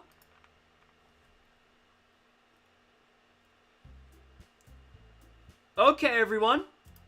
I'm glad we were all able to meet here at the beach for the literature club. I kind of forgot about Natsuki and Yuri for a second. It's been a long, long time since we were, we've seen them. But, yeah. They're part of the literature club, I kind of forgot. And since they're the two of the other four main characters, I kind of feel bad. Well, except for Natsuki, because she sucks. I've really missed you all.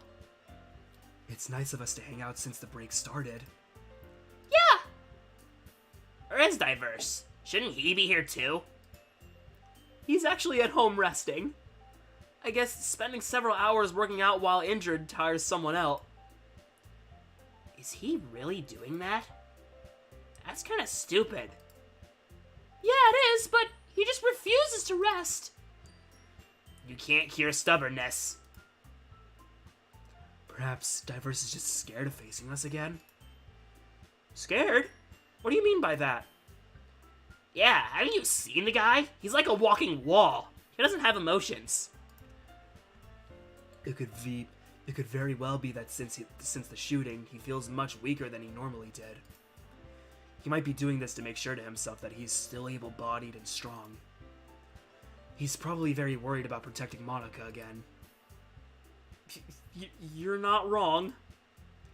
He keeps telling me how I have to be cautious and he has to make sure I'm okay. That just means he cares about you.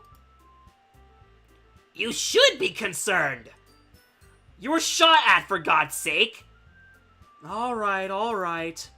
Let's just move on and start the club now. Sitting down and watching Sayori, Yuri, and Natsuki discuss their poems in detail, I look around and can't help but feel that I'm being watched. I don't know where I'm getting this feeling from, but several thoughts formulate in my mind that put me at unease. Monica, are you okay? Monica? Monica! Hello!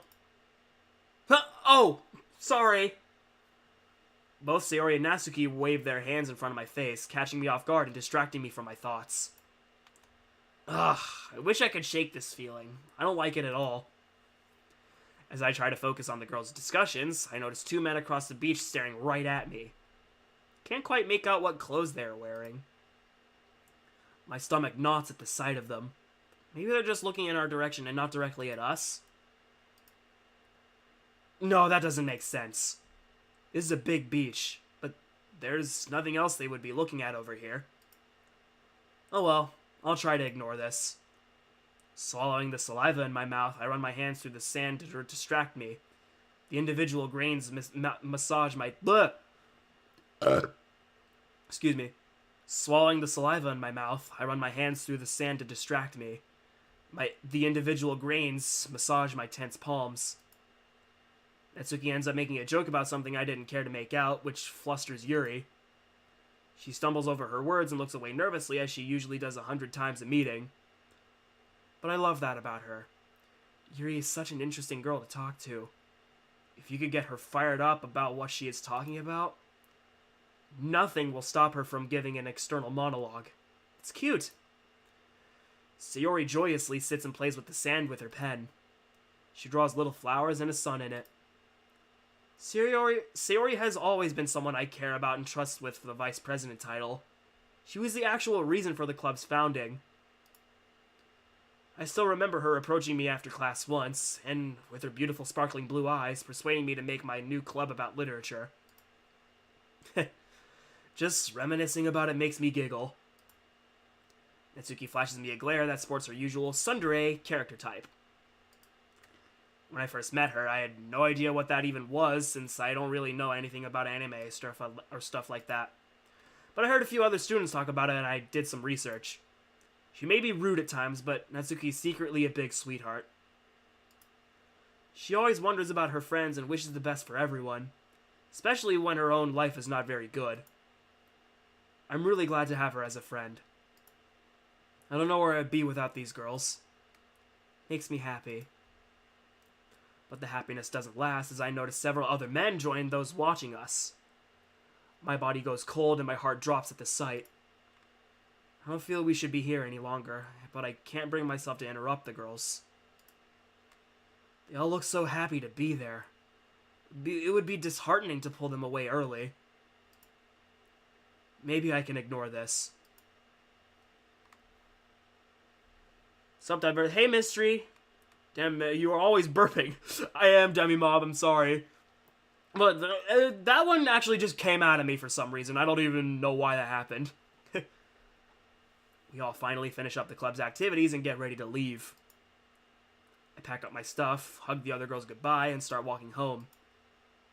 To be sure that the other girls are safe, we walk a bit away from where we were sitting on the beach before splitting up. The image of those guys watching me keeps forcing its way into my mind no matter how much I try to ignore it. It's just so creepy and surreal. Of course, it could really be nothing at all and just my mind playing tricks on me. But Diverse is acting strange and we did get shot at. He almost died protecting me, so this has been a very prominent event lingering in my mind. I just gotta get home quickly. 10:16, Monica's house.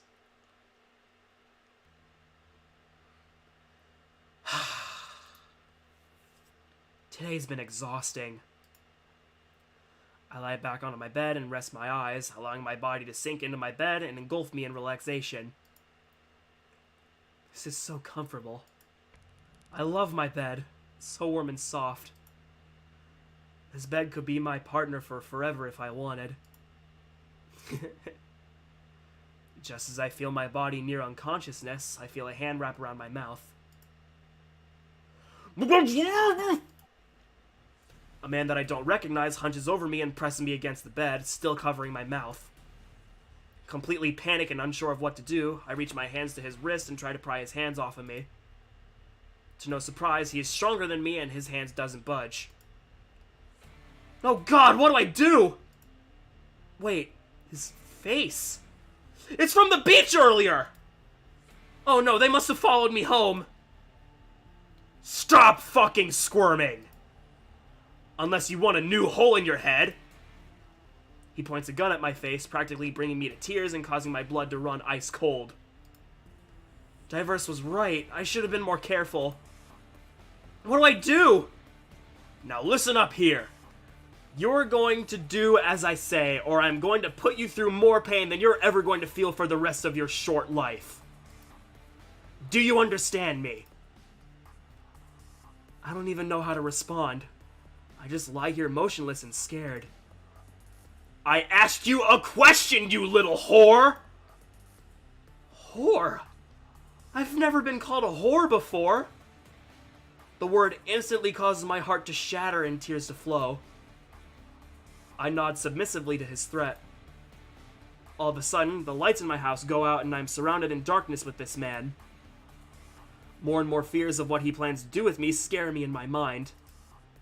He releases his grip on my mouth, and out of fear for my life, I throw my hands up and cover my eyes.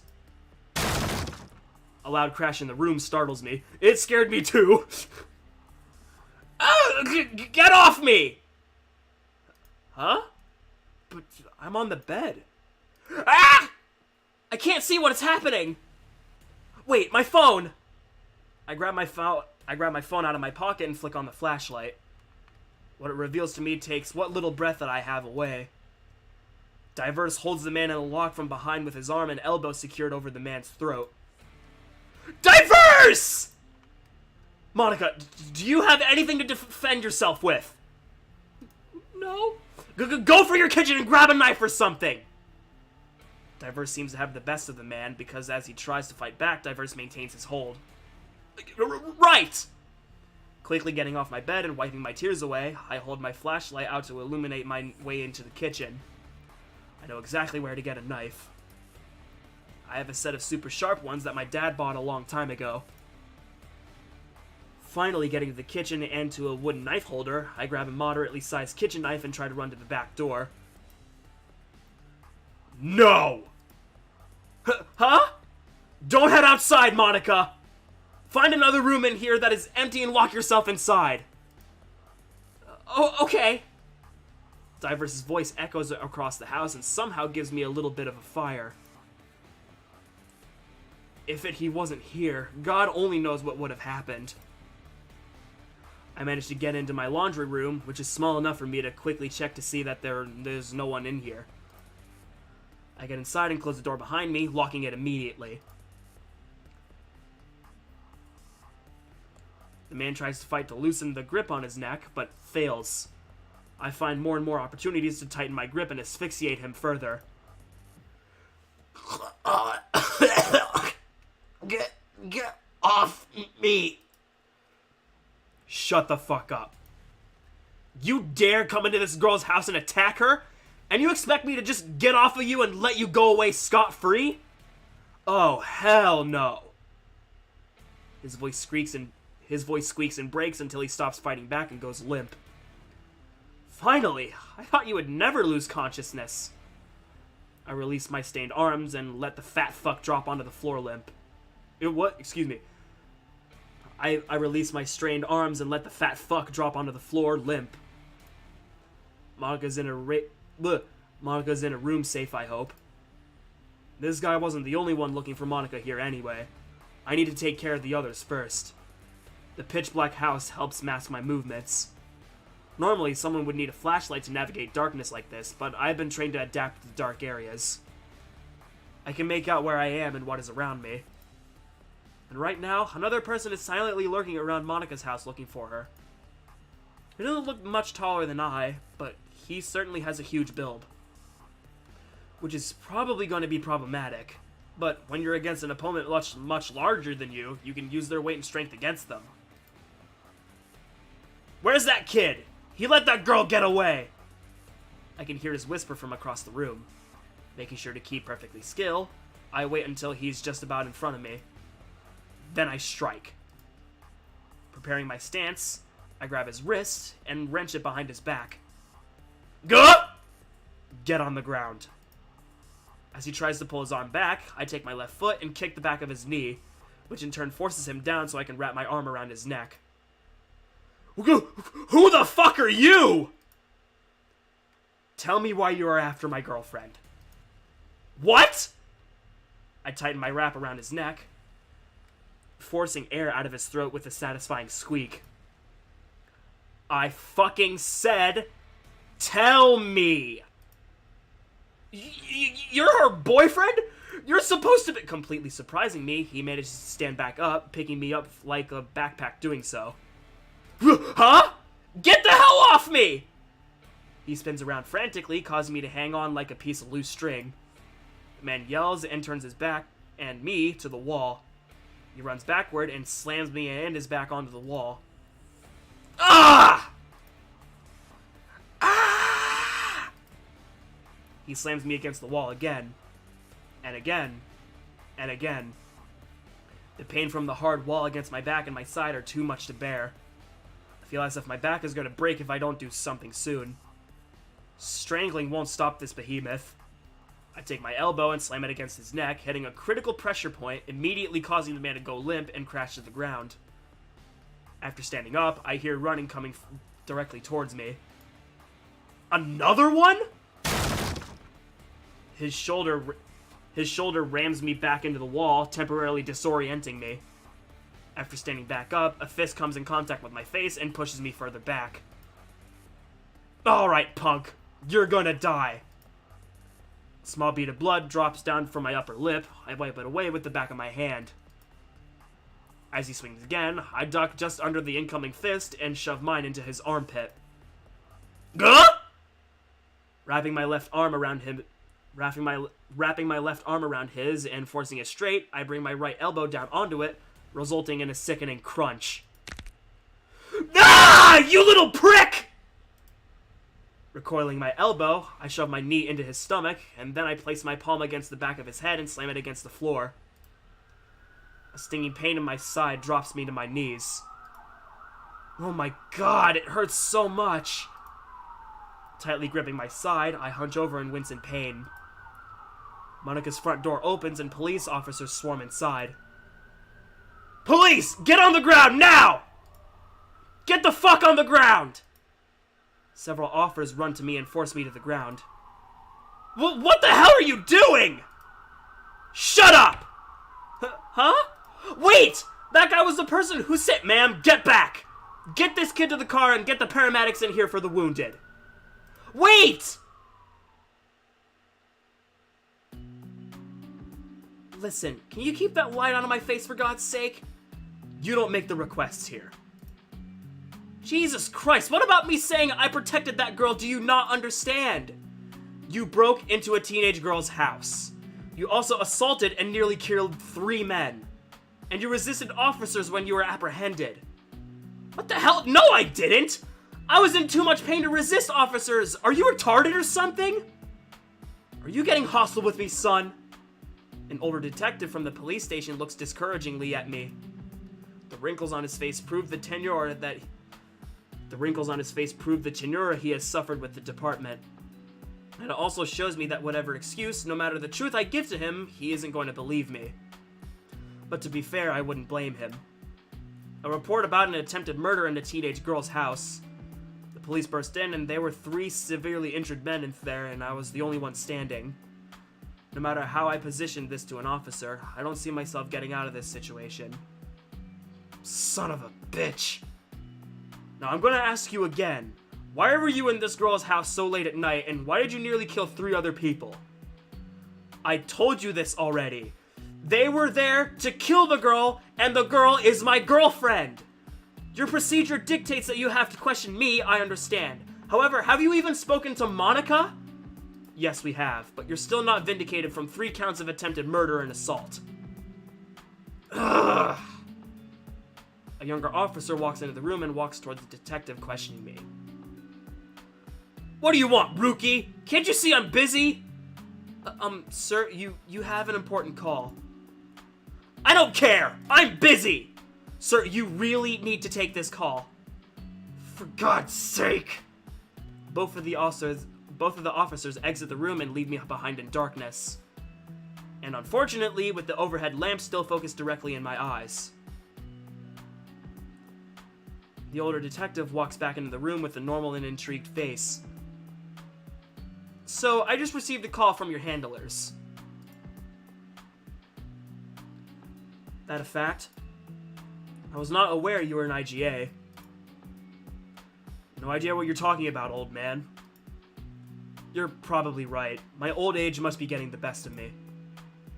He walks over to me and unlocks me from my handcuffs. You're free to go. I nod with a slight smirk and stand up. After a momentary stretch, I start to leave. Oh, kid? Don't think that you're always going to get special treatment here. I don't care who you're with or what authority they have. This is a local police force. If you continue to break our laws, we will enforce them. I wouldn't ask you to do anything else. Goodbye, detective. Goodbye, sir. The detective's last words stick with me as I leave the station. After walking a bit down the street towards my house, a familiar brunette woman stands next to the car and stares at me. God damn it! Well, well, well, look who it is. A certain young troublemaker who I had to use some of my brownie points for. Julia, not now. Please. You do understand that admin is going to look at this and question the hell out of us, right? I said not now, woman! Julie slams her fist onto the hood of the car, denting it minorly. Don't give me that attitude right now! I had to get you out of their custody. The least you can do is thank me. I don't respond as I reach her passenger door. Diverse? Still not answering her, I open the door and get into her vehicle silently. When Julia enters the car, she puts on her seatbelt and looks at me with a stern expression. Diverse? What do you want? I can probably understand that this night has been stressful for you. Not at all. Where would you get that hunch from? I made sure to accentuate my tone. I guess I deserve that for trying to lighten the mood earlier. I knew you're just defending Monica. But the police in the scene didn't depict that immediately. I don't see how. I'm a younger man, and there were 3 much older men around the house unconscious. You don't understand. The police are trained to take apprehension out of any immediate suspects for investigations out of the probable cause. There were reports of fighting when the call was made. The police arrived and there were 3 beaten and unconscious men around a young and hurt boy. You'd think that Monica saying he was protecting me would have any effect, huh? They took that, but still decided to question and detain you from reasonable suspicion. You did nearly kill 3 other guys tonight. I held back. That I am very aware of. I know you, Diverse. If you're not holding back, you would most certainly be in the situation for murder. You and I both know you can end a life in the blink of an eye and not think anything of it seconds later. It's how he trained you. Can you just take me to where Monica is? I need to make sure she is safe. I have her set up at your house. What? Did you think I wasn't gonna think of the girl that you went to jail for? Whatever. Just drive. Fine. The entire ride home is quiet and tense. I just rest my feet on Julia's dash and close my eyes. We're here. Finally. As I open the door and get out, Julia reaches out and grabs my wrist. Please don't do anything stupid anymore. I actually had to fight to get you released with no questions asked. That's because you had to inform them of who we were. Only then would they understand. You fail to understand what a nightmare that is for administration. You're right, I'm more of a field agent than an office worker. Unlike someone I know. Do you fucking understand that I was a field agent before I came to watch over you? All I try to do is be a good supervisor for you because no one else wants to be. You're too fucking unstable. Julia grabs her hair and pulls. All I try to do is make sure you're the good agent that Ashley wanted. We didn't raise you to be completely go off the wagon. We both loved and cared for you. Can you at least offer us some form of thanks? You did not raise me. I slam my fist against the side of her door. You are not my mother. You will never fucking be my mother. You are never going to be more to me than you were when I first saw you. Nothing!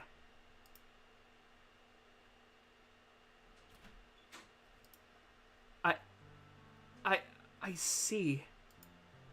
Anger completely taking over me, Julia stops the car and I get out without saying another word. When I look back, I swear I see a tear coming down her face. I just wanted... You're like my own. I'm sorry, Diverse. Julia accelerates the car and drives off. Immediate regret hits me in the stomach. What did I just say to her? Oh my god. October 25th, at the park. Jules, can we play more Frisbee? Give me just a moment, kid. I have to catch my breath. You seem to have endless amounts of energy today. I am very happy.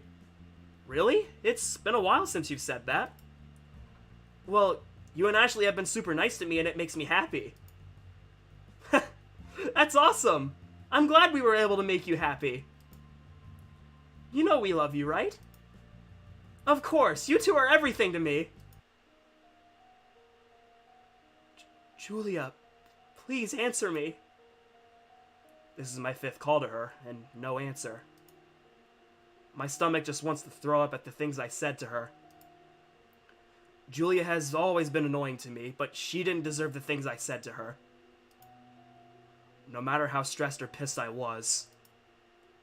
I recognize when I'm an asshole, but even I can recognize what I said was definitely over the line with her. Well, I guess I deserve that.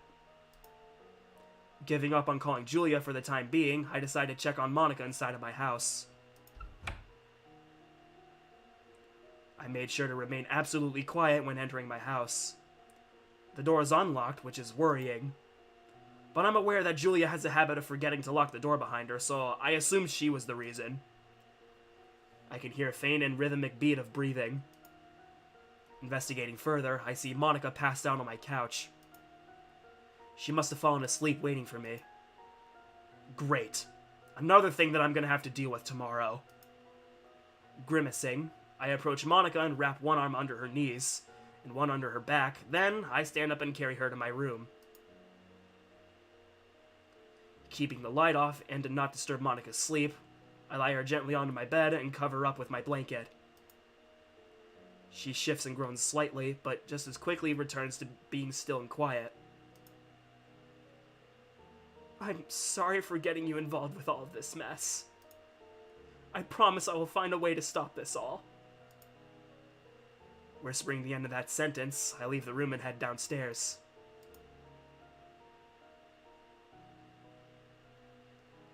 The umbrella over me stops the rain from covering my body. My eyes focus on the depth of the clouds that tower above me. I look down at my phone, expecting to see something from Julia, but nothing so far. A weird feeling of remorse has struck with me ever since I said those things to her. The anger that overcame me and the stress of everything that happened took over me. Julia's normally campy attitude to try and lighten the mood just pissed me off and I let it get a hold of me. She didn't deserve what I said to her. I'd never thought of her as nothing to me. If anything, she was as close to me as Ashley was. So I understand how hurt she was by what I said. I wouldn't have expected anything else. The blinds behind me shake as I notice Monica peering out at me. We make eye contact and she motions for me to come inside. Turning on my heel, I walk back inside of my house, closing my umbrella and leaving it next to the door. Hey, Diverse. You're awake. That's good. Yeah. Thank you for letting me sleep in your bed. Don't mention it. I wasn't able to sleep anyway, so it's not like I would have needed it. I can't blame you. I was barely able to sleep at all. I was lucky that I did. You needed your sleep. That is what matters most. What about you? You were arrested. Yeah, I was. Then I was let go after they came to their senses. I tried to tell them you weren't at fault. Not like I can blame them anyway. They did their jobs. But there is something we need to discuss. Yes, there is. I can't stay at home anymore. And my dad doesn't have anywhere else to house me. Then you can stay here. Julia isn't talking to me right now, so I don't think she's gonna protest. Are you sure? Yes. Thank you. You're an amazing boyfriend. Monica tries to walk over to me and wraps her arms around me, but I stop her before she can. Huh? We need to talk about everything that's happening. At this point, it's very evident that this is not a random act of violence. These people are targeting you specifically for some reason. And I think I may know why. Monica sits down on one of the chairs and looks at me quizzically.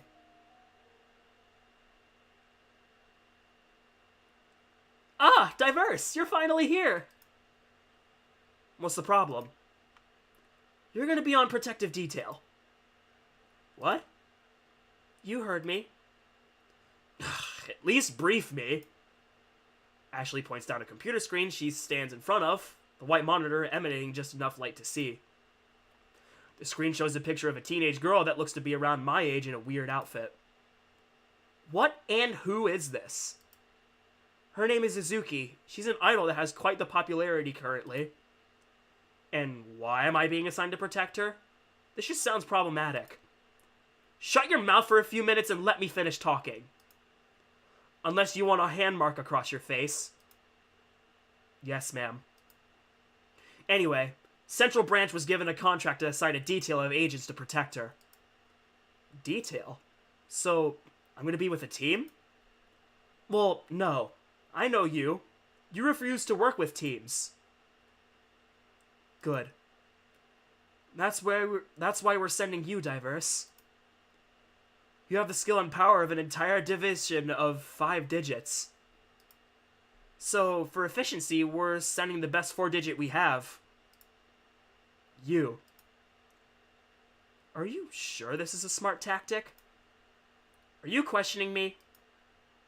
Yes, I am, ma'am. You've raised me to become the ultimate weapon, but can you really sit there and think I can protect this teenage girl 24/7? Yes, I do. If I didn't, you wouldn't be in here right now. You need to have faith in yourself. Why are you so hesitant now? Don't worry about it. I'll take on the job. Good boy. She places her hand on my head and ruffles my hair. So, what exactly am I going to be protecting her from? Well, there is a group of organized crime members that apparently want to kidnap her and use her for ransom. There's also a possibility that due to her father's wealth, there might be a price on her head. Why doesn't the local PD just handle the problem themselves? It isn't only localized to where she's at currently. The group operates nationwide and even internationally sometimes.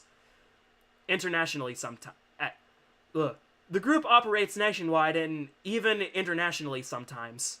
Oh my god. It isn't only localized to where she is at currently. The group operates nationwide and even internationally at times. You need not ask any more questions. Your job is just to protect her from being harmed. Am I understood, Diverse? When do I start? You leave tonight.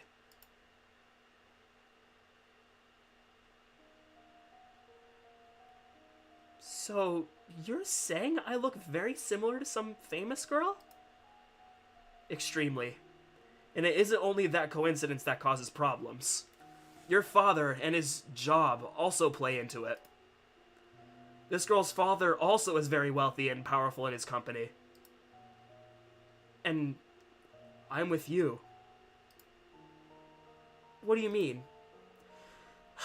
I only know this much about this girl because I used to be very close to her.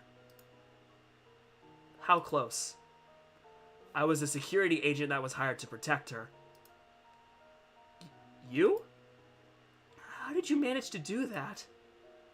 My job assigned me to. Ah, that's right.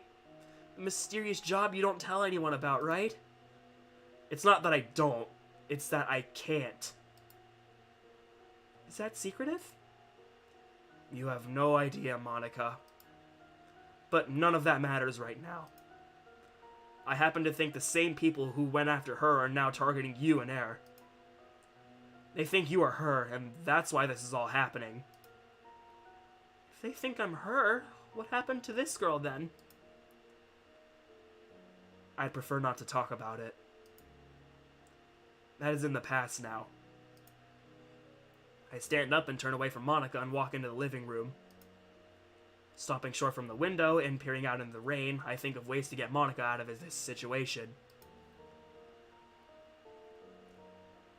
This all happened because of me. If I hadn't come into these girls' lives, I wouldn't have disrupted them. I have to make this right. Even if it costs me my own life.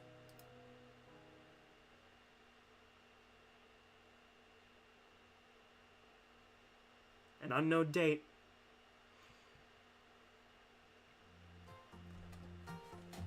Closing the door behind me, I quickly reach into a small black bag I have set next to my bed. Retrieving a small black book and holding it in my hands, I sit onto my bed and rapidly switch through the pages. Reaching a specific page that has neat handwriting in blue ink, I stop and stare at the words inscribed. After a satisfying amount of time, I close the book and place it back into the backpack.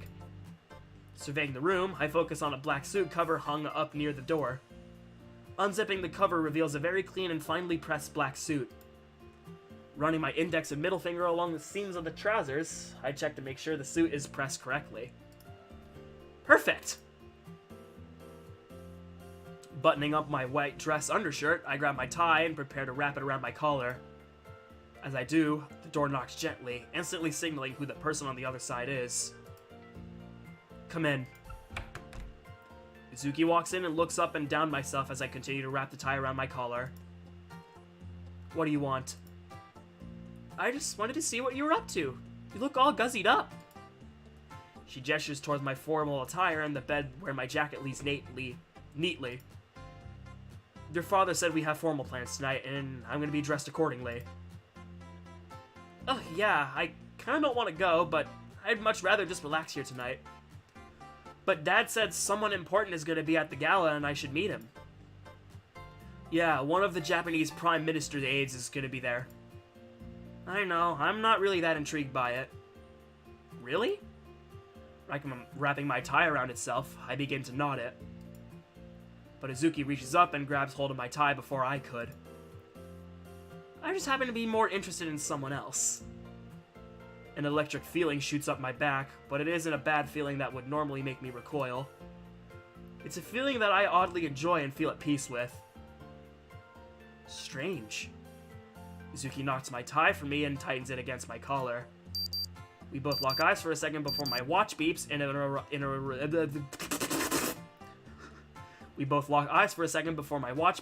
interrupts our moment.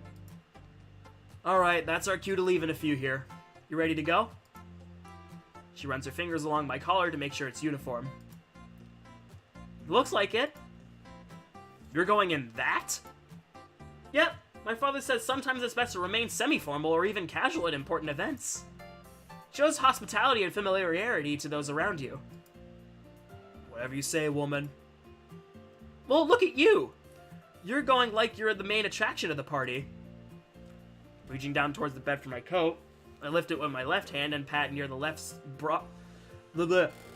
Reaching down toward the bed for my coat, I lift it with my left hand and pat near the left breast area with my right hand. Izuki reaches over with her hand and feels that area of the coat and pulls her hand away quickly. It conceals. You're always so protective. It's my job! Suki, do you not understand why I'm your bodyguard? I place both hands on her shoulders and give her to sit down on the bed. She rests her hands in her lap and looks up at me weirdly. People want to hurt you and use you for their own gain. I know you may not see it that way, but I do. I was made to see the severity of the situation constantly. I'm here to make sure no one tries to rape, murder, or abduct you, Izuki. I catch myself raising my voice and immediately lower it. Tears fill Izuki's eyes, and she avoids eye contact with me by looking down at the floor. Ah, damn it, I made her cry. Good going, idiot. Kneeling to eye level with her, I tap on the floor with my index finger to think. I know why you do this. I know why you go to these lengths for me. It's hard for me to accept the truth of the circumstances. I know how bad this sounds, but I'm glad things are the way they are. The way things are allowed me to meet you. She looks back into my eyes as a small tear drips down her cheek. I feel horrible that you had to be on guard constantly, that you're always stressed that someone is going to hurt me. Izuki.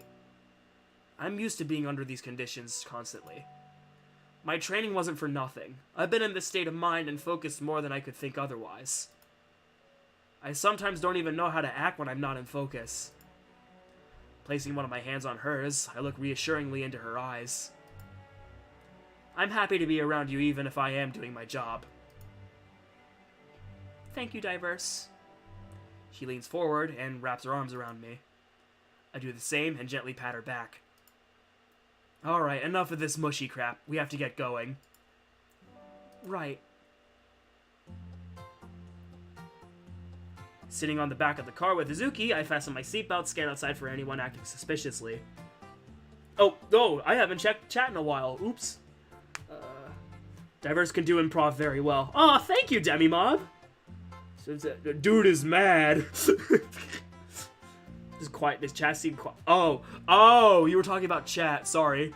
I thought, when I read that, I thought, what? Is my voice not being heard? Sitting on the back of the car with Izuki, I fasten my seatbelt, scan outside for anyone acting suspiciously. Everything seems to be good for now, so I reach up to the driver and tap his shoulder, signaling that he can depart. Leaning back in my seat, I look at Izuki as she innocently stares back. Her beautiful eyes calm me down strangely, but no matter what, I'm gonna need to be on my toes. Especially since we're going to a huge formal event that a foreign leader Fuck! I'm sorry. Especially since we're going to a huge formal event that a foreign leader happens to be present at. Zuki didn't even seem to mind that he was going to be present. She was focused only on me. Makes me feel weird, considering I haven't been the nicest of people to her. I'll never understand a woman's mind, and to be honest, I don't think I want to. My thoughts are interrupted by a gleam of light that reflects off a lapel pen that I have attached to my collar.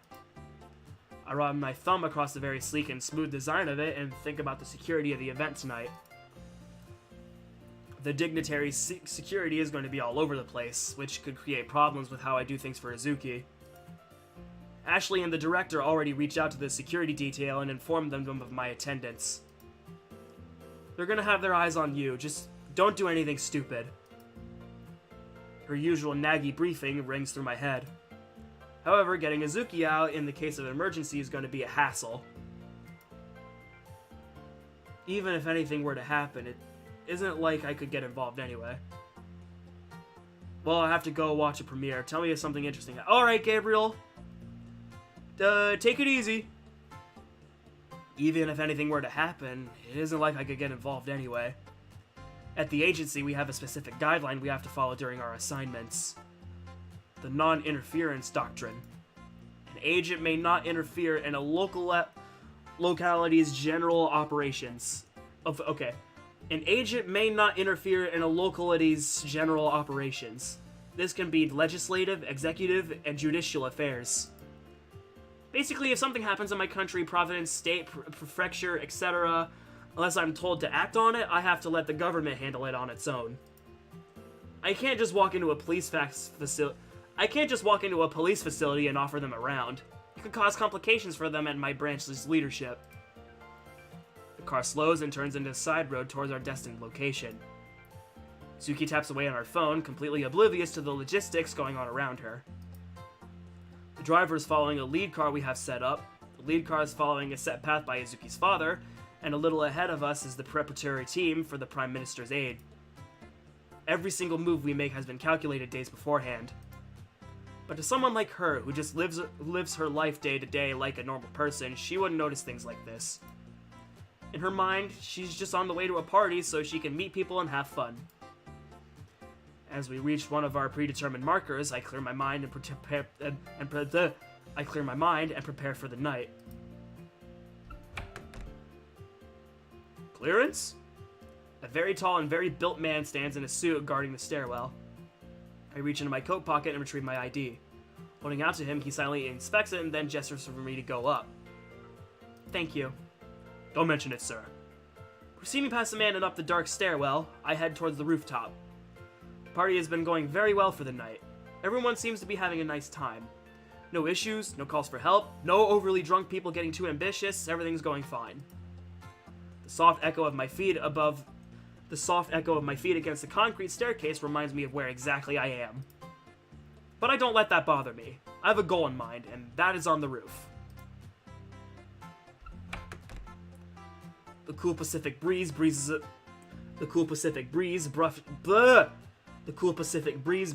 the roof. The cool Pacific breeze brushes against the rooftop and brings a new and clean air about it all. Scanning the rooftop, I catch a glimpse of what I'm looking for. Straightening my tie and ensuring I look presentable, I walk across the rooftop. As I approach the bench, she sits. Izuki looks up and into my eyes. Oh, hey!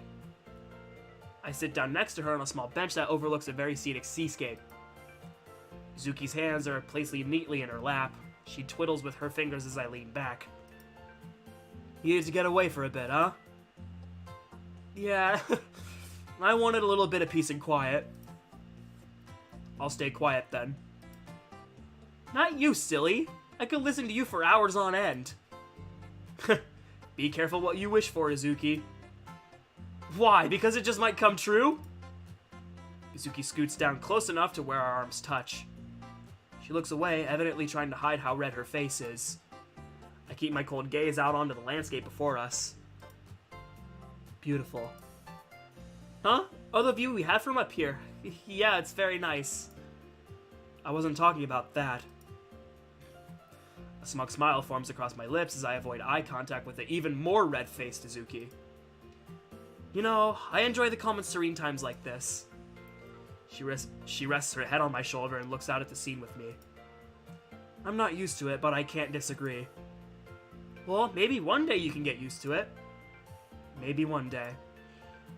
So how was meeting the Prime Minister's aide? It was cool at first, but I didn't find it appealing. He was very touchy and... ugh. I quickly talked with him and made my distance. I didn't feel too comfortable with him around. I see. It's not uncommon for something like this to happen. Izuki is a beautiful and talented idol. Her main popularity is in Japan, and I don't doubt that some of that nation's prominent officials have heard of her. There are some very creepy older gentlemen around that would love to spend time with her. She was smart and did things properly before getting away. But the thought of some old man, clearly unfit to behold someone like Izuki, to touch her without her permission brings me an intense feeling inside I'm not familiar with. I tried to watch it all from my post since security would not allow me. It was probably for the best that I wasn't. Shifting in my seat a little, I feel Izuki wrap her right arm around my left, clasping me to her while she gets more comfortable on my shoulder. You know I'm not a damn bed, right? Don't think you can just lie on me all the time like you own the place. You didn't have a problem with that one night. Her ludicrous smile results in me chuckling silently. What the hell is this woman doing to me? Can I just sit here for just a couple more minutes? I don't see why not. With that, she nuzzles into my shoulder and arm. After a few minutes of silence and comfort, my phone vibrates in my coat pocket, almost startling me out of my break. Reaching into my coat with my free hand, I retrieve the phone and look at the text message I sent. I retrieve the phone and look at the text message sent. Diverse, call me. Now. A message from Ashley lights up my phone and sends me into a state of alert. Suki turns her head and looks at me. Huh? Is everything okay? I'm not sure. I connect a small earpiece built into my suit to my phone and put it in the ear while calling Ashley.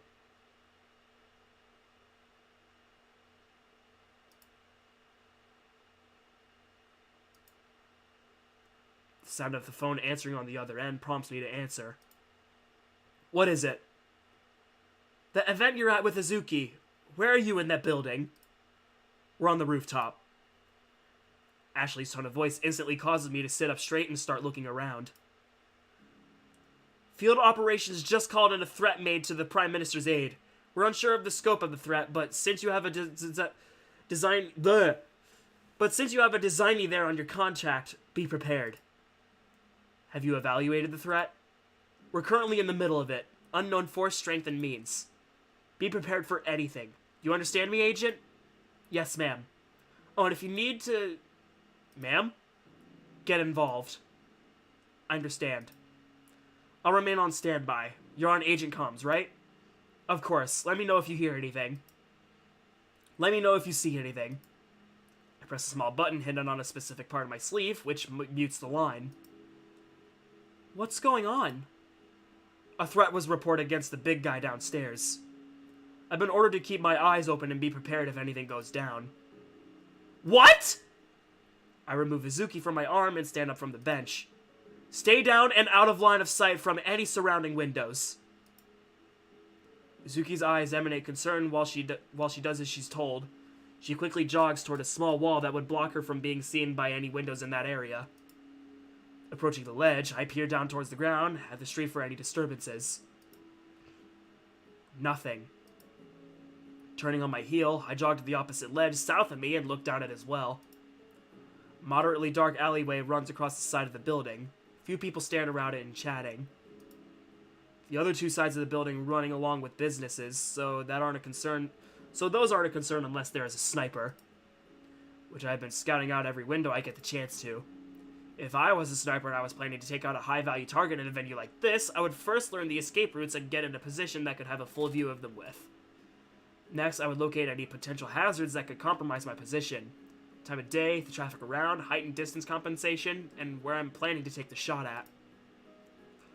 Once I have a good position, I can sit and wait until I have a clear shot. Unless I had a diversion in place that would perfectly line up the shot. Reaching back down to my sleeve, I press another built-in hidden button. A very quick static rings through my earpiece, and then I heard several people speaking over the radio. Security acts as they should after a threat was reported. However, no manic or stressed out voices. That's good. That means nothing bad has happened yet. I should probably get Izuki off the roof now. I've cleared everything, and we have a window of opportunity to move. Approaching her, I gently grasp her arm and guide her to the rooftop door. She doesn't say a word and follows along perfectly. Closing the door behind us quickly, I look down the stairwell to ensure everything is still okay. I don't hear yelling, I don't hear gunfire, I don't hear anything that would cause me any immediate concern. Alright, stay here for a second while I go downstairs and check everything out. Right, I won't move a muscle. Reaching my right hand into the left side of my coat, I grip onto the butt of my handgun, ready to draw it at any time. Scaling down the stairs, I make sure to keep my pace quick while listening to everything around me. Reaching the guard at the bottom of the stairwell, I remove my hand from my jacket and speak to him. You hear what's going on? Yep, we're on alert status right now. What about you? I know you're from them with some singer chick. What are you doing? Scouting, making sure nothing is popping off yet. I see. Where is she then? Let me worry about where she is, okay? Just keep doing your job here and radio if you see or hear anything. Yes, sir. Opening the door to one of the halls that lead to the main area, security is moving around just like they would normally. Rapidly looking between face-to-face of every person I see, I scan for any signs of distress, any signs of discomfort or anxiousness. I don't see the aide from Japan around, so perhaps they moved him another location, I guess. I should check outside. But then again, I need to stay near Izuki. I'm not going to be taking on any unnecessary risks. If anything, the guards down here can hold back any preliminary threat if need be. While returning up the stairs, I start to hear the sounds I prayed to God I wouldn't hear tonight. Turning around to look down the stairs, the guard runs to the door and walks into the main hall. My heart jumps, and I instantly start to sprint back up the stairs. Izuki? Izuki! Throwing my legs as high as I can, I scale almost 4 steps a single stride. My heart completely burning inside, I make it to the top of the stairwell just as the door to the roof closes. Diverse! Do you hear that? Yes, we need to get out of here. Looking around, I focus specifically on the door. How do I get Izuki out of here without going through the main hall? The drain pipe! What? Izuki, stay right here. Do not go anywhere. Do you understand me? Compliantly, she nods as I dash out to the door on the roof. As I sprint across the rooftop, I look around at windows to ensure there aren't any snipers still. When I get to the ledge with the draining pipe, I check the alleyway, which is now empty, no doubt due to the sudden gunfire. Kneeling and inspecting the pipe, I can wrap both of my hands around it without any worries. Next, I dash back to the door and pull Izuki out of the building. What are we gonna do? Climb onto my back. Wrap your arms and legs around me. Are you sure? Yes, hurry the hell up! She yelps as she climbs onto my back and wraps her arms and legs around me. The extra weight throws me off, but it's not like I have any other choice. I kneel towards the pipe and towards my back outward. Hang on. We're going down from here? It's the only thing I can think of right now. There's shooting going on downstairs. Okay. Taking a deep breath, I grab onto the pipe and lower myself off the ledge. Izuki instinctively tightens her grip. The weight of her wrapped around my torso makes this much more difficult to keep my strength on this. We're rather high from the ground, so I need to make this quick. Quickly letting go with my right hand, I slide it down the pipe further and then grip on it. I repeat with my left hand and slowly make our way down the wall. How far are we from the ground, Diverse? Don't look down! For the love of God, don't look down! If she looks down right now, she's gonna panic, and I don't think I can hold the both of us up if she starts to freak out. I have to distance her somehow. Izuki, can you do me a favor? What is it? My right ear. There's an earpiece in it. Press the second black button on the button of the cord. She uses her left arm, which is wrapped around my neck, to locate and press the button. From what I've been able to gather from the radio and my frantic decision-making, there are multiple shooters. No known number yet, but at least 3. But all of a sudden, a familiar female voice emanates from the earpiece. Diverse, where are you? I'm in the middle of getting Izuki out of the building. We have confirmed that there are at least 3 shooters that are attacking the northern end of the building. Understood. We're working on coordinating with the security to mitigate and eliminate the threat immediately. I've contacted Izuki's father and he's safe. He got out through a staff-only door on the eastern side of the building. Where exactly are you? Southern end of the building. I'm carrying Izuki down from the drainage pipe, so we're right next to the entrance the shooters are at. You're... what? You know what? Fine. Listen, get to the emergency car we set up earlier and get the hell out of there. You don't have to tell me twice, ma'am. The line goes quiet again shortly after. Izuki grips onto me tighter as I continue to descend. I can feel her heartbeat through her chest. She's completely terrified. I may be a little worried about her safety, but she won't be brought to harm. I will make sure of that. Are you doing okay? Huh? Why do you ask that question?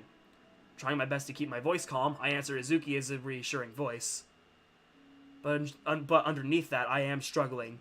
Izuki isn't heavy by any means. I have no problem carrying her. However, doing exactly what I'm doing with added weight onto you gets straining after a while. I can feel my muscles shaking and straining vigorously to keep me and Izuki suspended. But slowly and surely, we are making considerable progress. About another 20 feet to go. I know you're getting tired. I can feel it. Don't worry about it. Just keep your focus on me and don't look down. She buries her head in my shoulder and averts her eyes from below us. After a solid minute of my muscles intensely screaming at me to alleviate the pressure, we reach a distance safe enough to drop. Hold on! I let go of the pipe and drop to the ground, using my feet and knees to break the fall.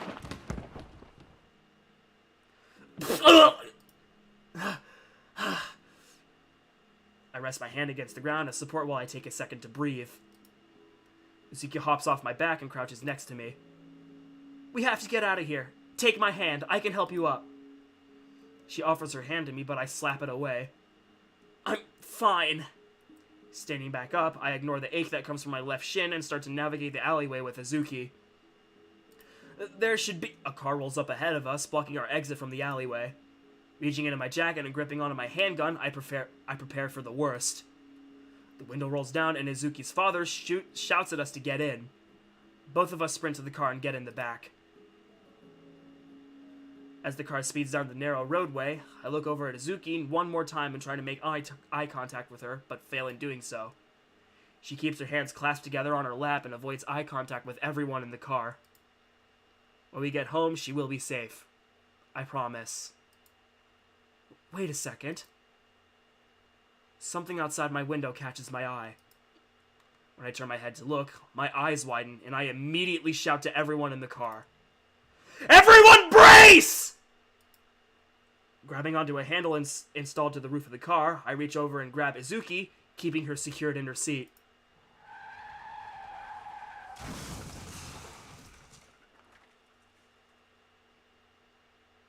Diverse? Diverse? Diverse! What? You're spacing out pretty hard there, aren't you? Yeah. Sorry. No, don't apologize. Monica looks at me with a forlorn smile on her face. It's pretty obvious what I'm thinking, and she's just trying to be supportive. Ever since I told Monica about Azuki, she's been noticing me spacing out a lot more lately. Some things just bring me back to everything that happened. God damn it, I wish I could just forget it all. Or I will never be able to forget her. Shaking my head, I try to clear my thoughts and return to reality. You're thinking about that girl again, aren't you? Yes. I keep telling myself I need to forget that part of my life. Just leave it behind me and continue moving forward with what I have now. But you can't find the strength in your heart to let it go? No, I can't. But it doesn't matter if I just want to forget it. Did I say? Yeah. I have other more important things I have to focus on now. As I said, I have to continue moving forward with what I have now. Looking Monica in the eyes, I reach over and place my hand on her shoulder. I have you now, and I promise I won't let anything happen to you. Monica blushes a little and places her hand on top of mine. I know I may not be some super popular singer and dancer, but I'm always here for you when you need it. Don't compare yourself to others, Monica. You're too special of a woman to allow herself to be compared. Do you really mean that? Why wouldn't I? Well, thank you. That means a lot to me. Don't mention it, Monica. Monica smiles ecstatically like my words have brought her great comfort. I wonder what Ashley would think about her. She'd probably say something along the lines of, "You sure you can pick 'em, can't you? You sure can pick 'em, can't you, kid?" Excuse me. She'd probably say something along the lines of, "You sure can pick 'em, can't you, kid?" Then she would find some way to gossip about me to Monica and probably put me in an awkward situation that would leave me uncomfortable. She always did that to me, and I oddly miss it.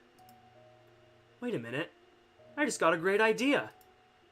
Monica needs to get away from here while we plan out how to deal with the problem at hand. And I've been meaning to visit a special place for some time now. I think now is the time. Monica, I want you to come with me somewhere. Huh? Where are we going? It isn't safe for us to be around this area too long. Whoever's trying to kill you will eventually find out that we live here. So we need to go somewhere else for a while, okay? I don't know, Diverse.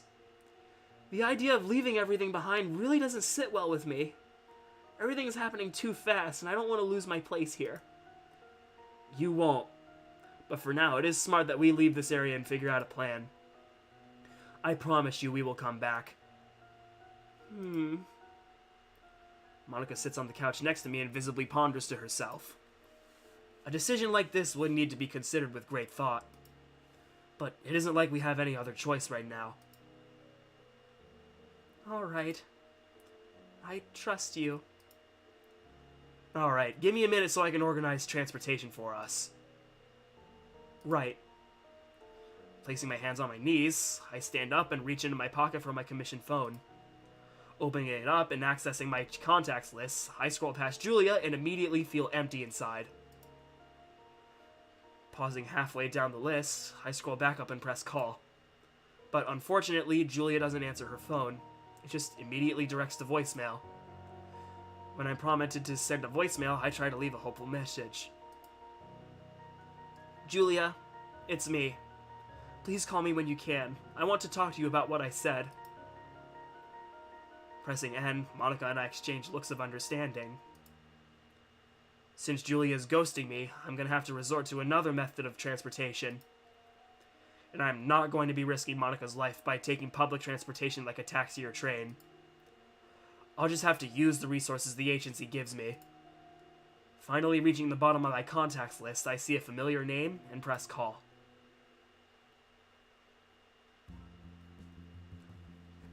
As the vehicle cruises down the highway, Monica watches the landscape change from the city to the country.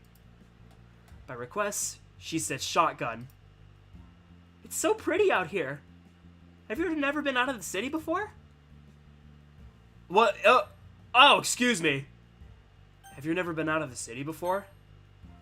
Only a few times, but because of my dad's work and school, I had to be in the city constantly. Which makes the times I leave the city super awe-inspiring. I see it's normally not anything special. Why is that? I grew up in a more secluded area than you would expect, so I was around this a lot more than the majority of people. Oh, I see. I wouldn't have expected that. I tend to surprise more than often than not. That's part of the reason I like you. I chuckle and smile while watching the trees pass. So Monica, is it? Yes. I've just one question for you. How did you manage to get this hermit to open up to you? Oh, Diverse? Persistence and determination, I guess. Jeff turns to look at me with a smug smile. Don't you start getting cocky, old man. Hey, you called me for help. I'm allowed to relish in some irony. I can't believe he just said that. I told Jeff the entire situation with Monica, and he commented on how similar it was to Izuki. So for him to say something like that instantly sends me into a sour mood. But judging from my facial expression, he remains his gaze from mine and waves his hand in regret. I return a middle finger. So, Monica, tell me about yourself. As both Jeff and Monica talk back and forth, I grab my phone and check for anything from Julia. Nothing. Ugh, I feel horrible for what I said to her. I know I'm in the middle of something much bigger than mere feelings, but Julia was always there for me when I needed her. Everything I said to her was pure frustration, and none of it was true. Whatever, I will shake this feeling eventually. Once Julie gets back in contact with me, I will make amends. Damn! Flip the bird! Alas, the long drive is finally at an end. Jeff's vehicle pulls into a dirt lot that has a small trail leading past the brush line. I get out of the car first and help Monica out afterward. When Jeff steps out, he makes eye contact with me and I nod at him to follow us. Yep, I knew, I had a feeling this was where they were going. Pushing past the brush and continuing on the trail, we reach a very familiar place I have been to many times.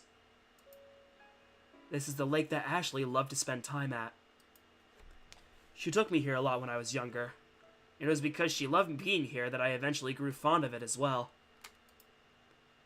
Now it just symbolizes the bond that she and I once had. Now that she's gone, the lake is a much different place. A place of reflection. Reflection of everything I've done. Everything I've moved past, and everything that she helped me through. Jeff hangs back at the brush while Monica and I traverse the wooden deck that borders the lake. Wow! It's so beautiful! It's a great place to think and relax. This is the place you and Ashley went to a lot? Yep, this was one of her favorite places to be. We reach a small section on the edge of the lake, bordered by foliage and We reach a small section on the edge of the lake, bordered by foliage and flowers. It resembles a symbol of beauty and peace in this world. This lake, in essence, is a veritable Garden of Eden. And Monica looks around in awe. I can tell she hasn't ever experienced a place such as this before. I'm glad to have brought her somewhere that I find very special to me. So, Monica. Yeah? I brought us out here because it's away from the city and we can have some peace for a bit. But I also wanted to pay respect to the woman who raised me. Oh, I understand. I don't know much about her since you're so secretive, but I bet she was a great woman. She really was. I look up into the sky at the clouds, like I used to do many years ago. She was far from perfect, but she did everything in her power to make me smile and make me happy. It was her who decided to take me in when I was at the hardest point in my life. She taught me more than I needed to survive in this world. In fact, it was her that inspired me to pick myself up from the ground and keep going. You never told me. How is it that you and Ashley met? Sighing and looking back down the water before us, I reposition my feet and lean against the banister. My father did a lot of bad things when I was in his care. He beat me to near death hundreds of times, locked me in a pitch-dark basement, starved and dehydrated me for days on end, tested experimental chemicals and drugs on me. There's much more I could go on about. But law enforcement caught wind of his activities and raided our home. During the raid, he fled and left me behind to die. What? How could anyone do that to their son? You'd be surprised what some parents will do to their offspring. Well, what happened next? It turns out that during the raid, I was discovered in a near unstable state. Two women led the raid and decided to take me into their care. Those women were Ashley and Julia. Monica raises an eyebrow and places her left hand on her hip, intrigued about my origin. I can see the pieces falling into place. Do you now? Monica and I share a silent gaze. I'm sure she now knows how I became who I am today. Well, do you want to say a few things? Yeah, I feel this is probably the best right now. Alright, I'll give you some privacy. Monica turns and starts to walk away, but before I reach out and catch her hands before she... Excuse me. Monica turns and starts to walk away, but I reach out and catch her hands before she leaves. Huh? I want you here with me. Monica smiles and intertwines our fingers, stepping back by my side. Alright. Here I go. Hey Ash, it's me. I know I haven't been here in a while, and if you were here, you would have probably kicked my ass for not visiting. But I want to thank you for everything you've done for me. You've given me a lot of support that honestly I still hold dear to this day. And after everything that has happened, you still gave me the confidence and motivation to keep going. I can feel the sting of tears gnaw at my eyes, and my voice begins to crack. Damn it! Come on, Diverse! Don't start crying here! Through the burn of my throat, I suppress those feelings and try to regain my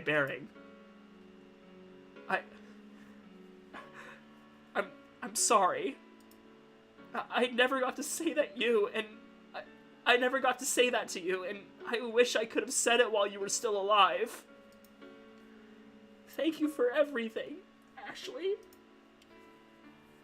Monica rests her free hand on my shoulder while gripping tighter onto my hand, providing some comfort to my moment of emotional vulnerability. I want you to meet someone, Ashley. The girl standing next to me is my girlfriend, Monica. She means a lot to me, just like you do. I wish you could meet her. Hell, maybe you could have even helped us with the situation we're in. Because if you were here, you'd know exactly what to do. But this is why you trained me, so I could handle my own problems and deal with them like the man you've made me. I won't let you down, Ashley. I turn to Monica and look her in the eyes deeply. And I won't let you down, Monica. She wraps her arms around my neck and hugs me, a few tears dropping from her eyes. That was beautiful, Diverse. I've never seen you that emotional. It even made me start tearing up. Rubbing Monica's back, I noticed Jeff standing across from us at the brush as he was earlier. Should rest. Good night. Okay, see you later, T-34. Take it easy. Rubbing Monica's back, I noticed Jeff standing across from us at the brush he was at earlier. Hey, would you mind staying here for just a sec? Yeah, sure. Thanks. I'll be right back. Patting her on the back, I walk past her and toward Jeff. When I finally get within whispering distance of him, I both lower and soften my voice. So what is the plan? I have no idea. But if things get serious, I may need to ask you to watch over and take care of Monica while I handle things. On your own? I don't have any other option. Ugh. Why did you have to go off on Julia and ruin your privileges with her? I can go without the goddamn lecture. Fine, fine. Since I owe you one, I can do that for you. He looks past me towards Monica, but I stand in front of his view to maintain his attention. But no one lays a finger on her. Am I clear on that? Crystal. But at least let me go off on you for getting involved with the contractee. Listen, Azuki was a special case. Whatever it was, you violated several policies getting into a relationship with her. They didn't get in the way of my job. Are you sure about that? I want you to think long and hard about the next chance you get. Why are you even bringing that up right now? I find myself raising my voice and forcefully having to tone it down when Monica glances over at us. I don't want you to make the same mistake you did with Azuki here. I can tell Monica is extremely special to you. I wave my hand in front of him to interrupt him. I understand what you're trying to say. I'm going to defend Monica and do whatever I can to end this madness. Whatever it takes, Jeff. Good, I'll do whatever it takes to help. But I'm not as spry as I used to be when I was in the agency. I would never ask you to do more than watch over Monica if something were to happen. Then I will be more than happy to do that. But what do you have planned? Honestly, nothing. But I need to get access to records that were filed around the time I was protecting Azuki. These people think Monica is her, and I know there is information about them somewhere there. How do you plan to get that? That's an entirely different ordeal. Only Julia would have access to those kinds of archives. I raise my hand to my chin and ponder. Miyuki, her assistant. I can get the records through her. That sounds good, but what are you going to do when you find that information? Figure out how to locate the group and use the agency to take them out. And how do you suppose they will do that? What's with the 20 questions? You're forgetting the 1x4 rule. You need to have everything planned out, Diverse. Come on, man, even I know that. Alright, smartass, how about you tell me what you would do in this situation? Jeff stares blankly back at me, unresponsive. Exactly. Hear me out on this. I gesture and move around my hands as I talk. If I can figure out who is in charge of this group, or at least figure out where they are quartered at, the agency can lead a raid on them. They attacked an asset that was under our protection. I know for a fact that if Ashley was still alive, she would personally have lead and attempt to bring down whoever was in charge of the attack. You have an excellent point there. Are you even sure the effects of the protection But are you even sure the effects of the protection are active? Oh yes, no matter how soon or long ago it was still a direct attack on the agency's asset.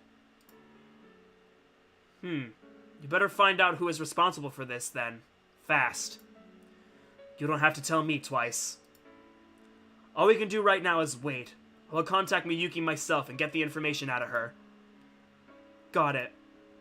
For now, I'm gonna at least relax for a bit here with Monica and continue fortifying my plan. I understand. Listen, I gotta go get back home. Are you two gonna be okay here? Yes, I have things settled here. Alright, call me when you need me. Jeff turns around and walks back through the brush line, disappearing from my line of sight. When I turn around, I see Monica leaning against the banister of the lake enjoying the scenery. She looks absolutely beautiful. The picturesque view I have from here I could watch forever. If only I didn't have the disdain I do now.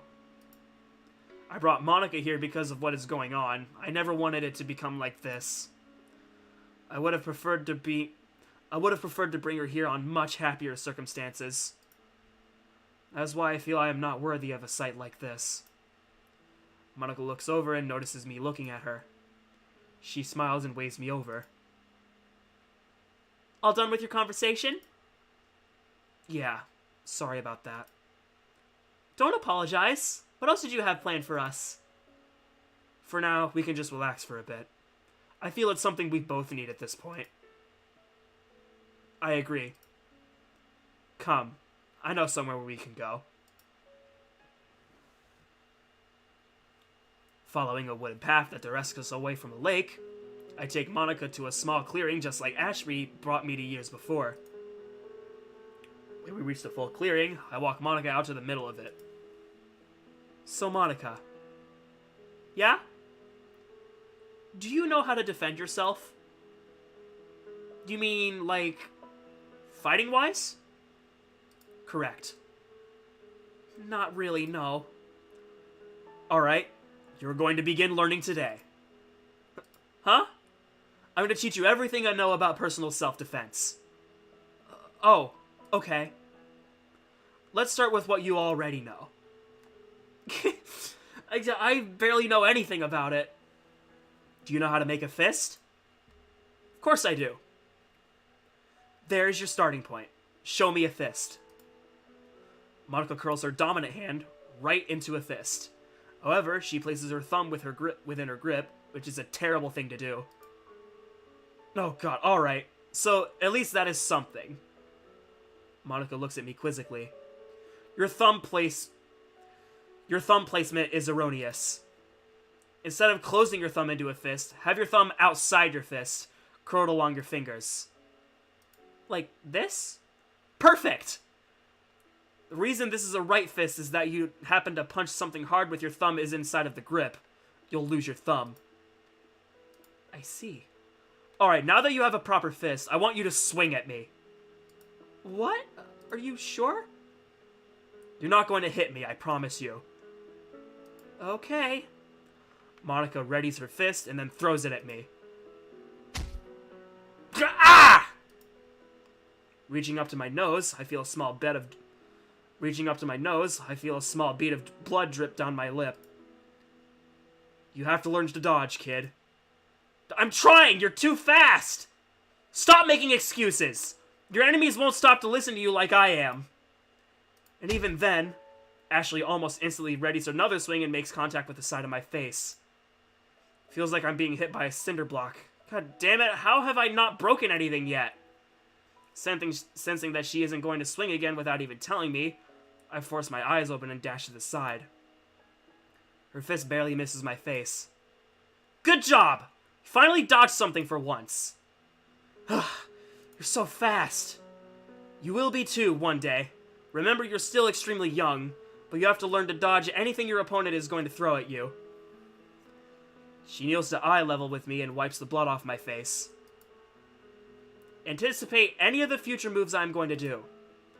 If you can accurately depict something like that, you will be able to counter it and get the upper hand. Right. I try to catch my breath desperately. Ashley has been trying to teach me how to fight counterattacks. But this damn woman is swift. Too fast for you to expect her to be. She grabs hold of my collar and throws me behind her into the air. We're not finished yet, Diverse! Gah! Damn, that actually hurt! What do you expect, woman? You wanted an actual fight. Ashley rubs the side of her chin. I predicted the right hook she was going to execute, and I managed to slam my fist into her face. Dusting myself off, I stare at Ashley as she prepares to continue our spar. I'm extremely proud that after all of our training, you are becoming a pretty formidable opponent. It's been a long year. Yeah, when we started, you couldn't even dodge a single one of my punches. Now you counter every single one. Frankly, it's starting to piss me off. Well then, come on. I'm ready for you. Reaching my arm out, I make a come here motion with my hand. She smirks and starts walking toward me. The orange glow from the sunset illuminates the field in a way that makes Monica appear to be even more beautiful. I've been teaching her the basics about self-defense over the last few hours, and she's been keeping up with it pretty well too.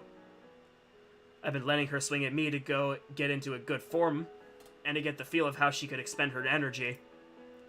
However, Monica keeps checking on my side periodically. The wound itself is closed and the surface has healed, but there is still a very prominent ache that is making itself known. The breeze blows past us both. Monica's hair flutters to the side behind her. You ready for one final test? Of course. I want you to actually try and fight me now. What? Are you sure? If you can successfully land a punch on me, you will pass the test. Alright, I'll give it my best shot. I'm also going to be throwing in a wild card. Monica looks back at me. I'm going to try and grab you and carry you away. I see? And why exactly would I want to fight that? Monica giggles to herself as she winks. I'm sorry. I'll be serious. So will I. I stand up straight and slowly start to walk toward her.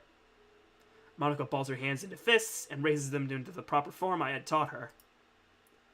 All of a sudden, I start to run at her, startling her and causing her to jump. I grab onto her left wrist and dodge a swing from her right hand. Ducking down and dashing to the left, I dodge yet another swing. Monica moves her hips in a strange way that catches my attention. Suddenly, I see her knee dart straight for my face.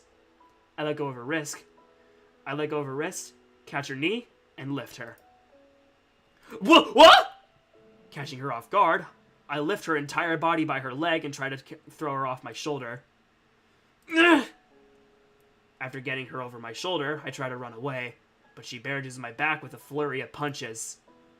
Finally getting the chance to start running, I throw my legs out as far as I can to stimulate what someone who was taking Monica would do.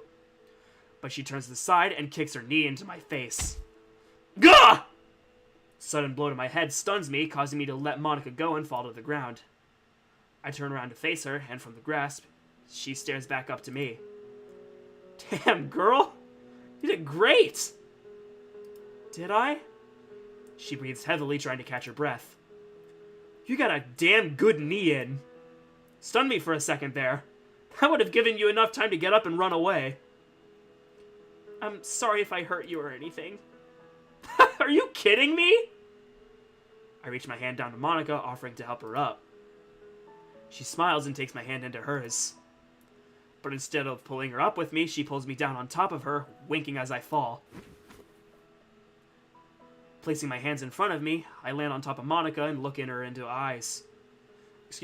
I land on top of Monica and look her in the eyes. Whoops! I roll to the side and lie down next to Monica in the grass. The sky above us making for a very nice ambience. Monica turns her head to face me, her smile never fading. Thank you for spending some quality time like this with me. Well, back in the city, we wouldn't have this opportunity to. But I wouldn't mind spending time like this every day with you. I wouldn't mind either. Taking the initiative, I hold Monika's hand as the sky begins to turn dark. Wow, look at all those stars. You can see so many now that we're out of the city. Mm-hmm. It's because the lights of the city kind of obstruct the number of stars we can see. And now that those lights are gone, we can see the stars unrestricted. I love it. Beautiful. Huh? Oh, the sky, of course it is. I wasn't talking about that. Yep. Call back. I wasn't talking about that. I avoid eye contact with Monika and keep staring up. She giggles and squeezes my hand tighter. I know that the reasons we are here aren't good, but I wouldn't have wanted to come back here with anyone else but you.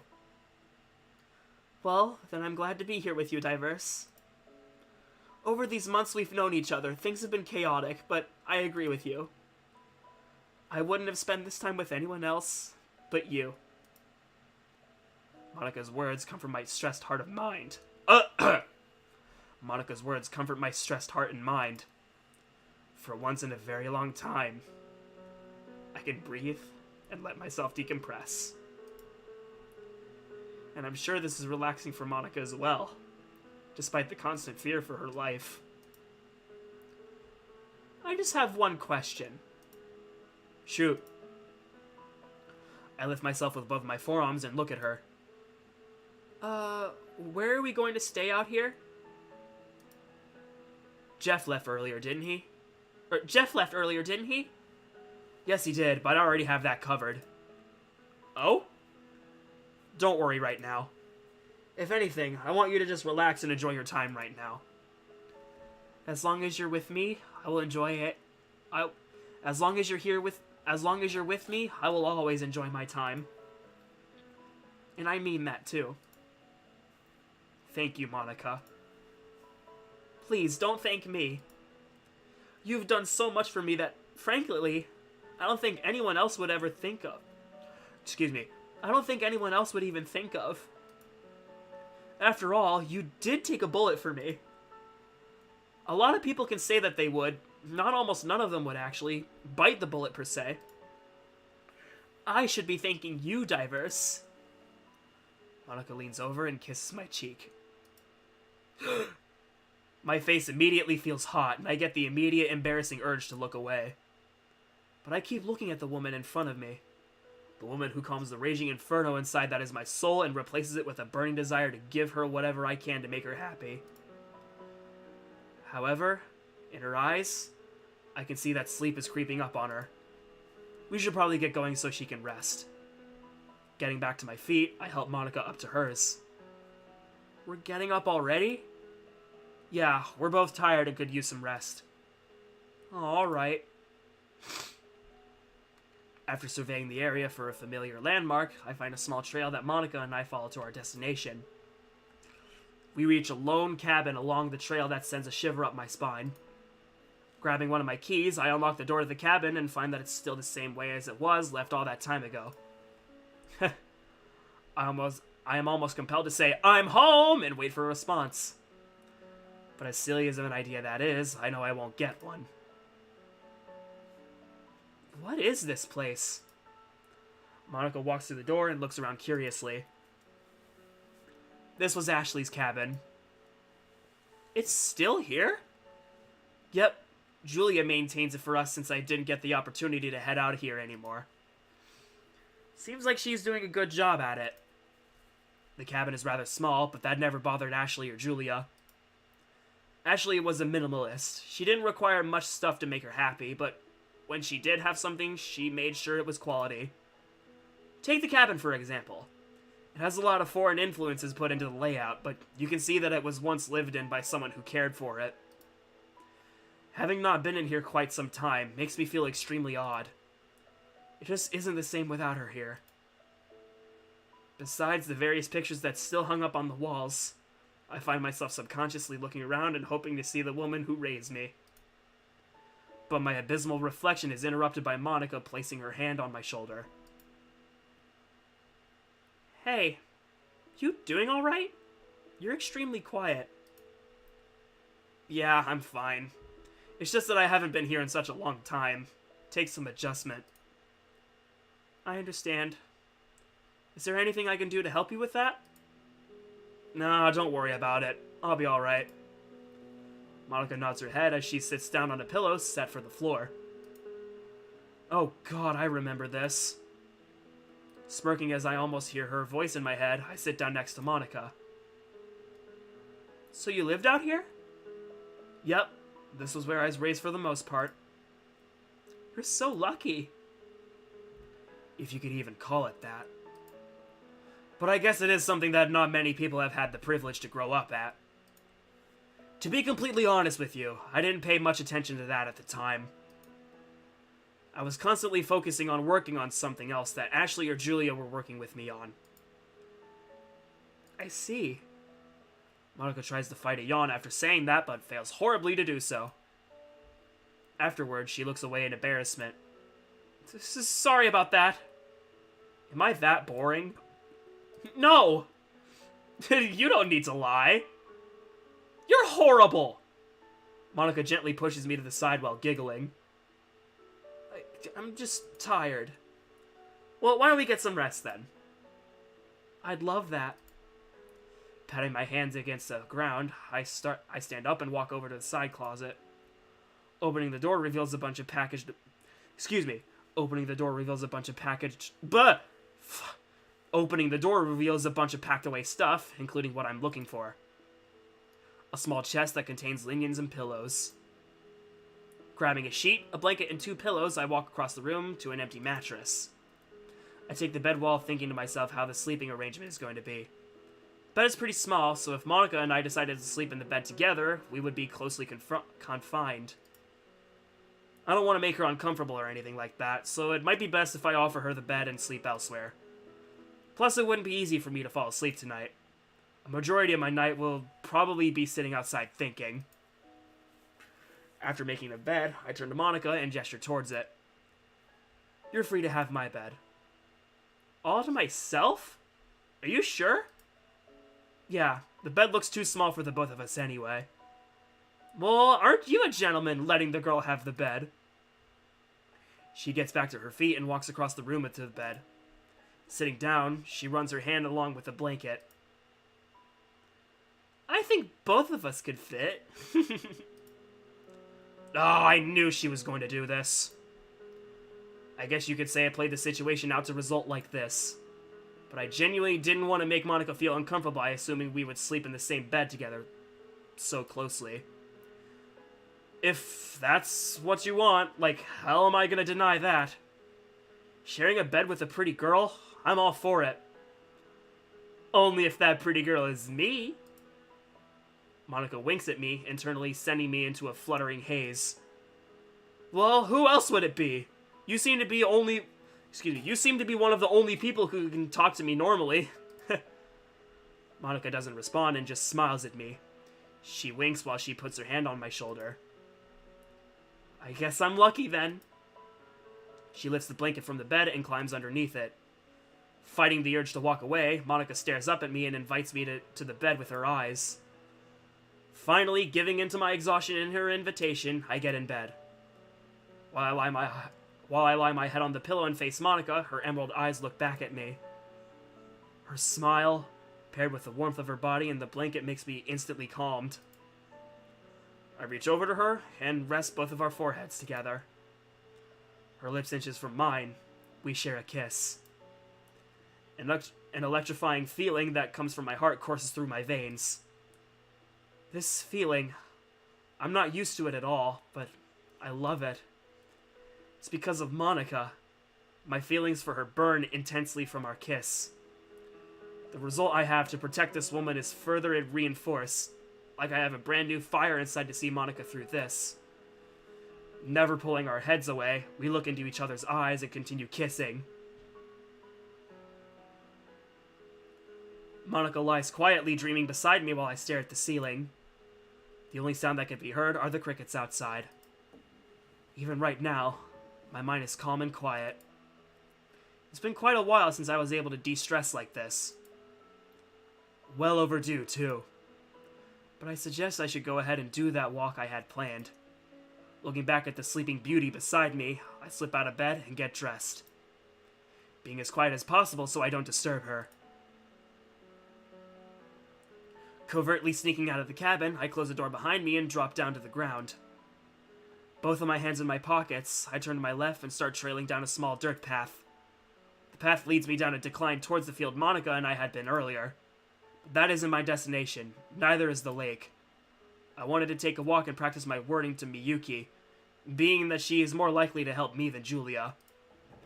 Even if Miyuki can't help me, I will find a way around this. I need to have a plan for this.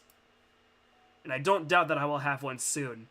Ever since I was broken and rebuilt at Oceanside, one of my main priorities for any task or assignment is to have a plan and a backup plan. Although, it isn't easy to devise either what you are at severe disadvantages such as this. But I work best under pressure anyway. After about a solid 10 minutes of pacing back and forth, I finally have my general approach for Miyuki. Pulling out my commission phone, I locate Julia's office number and dial it with an extension code that forwards to Miyuki's cell.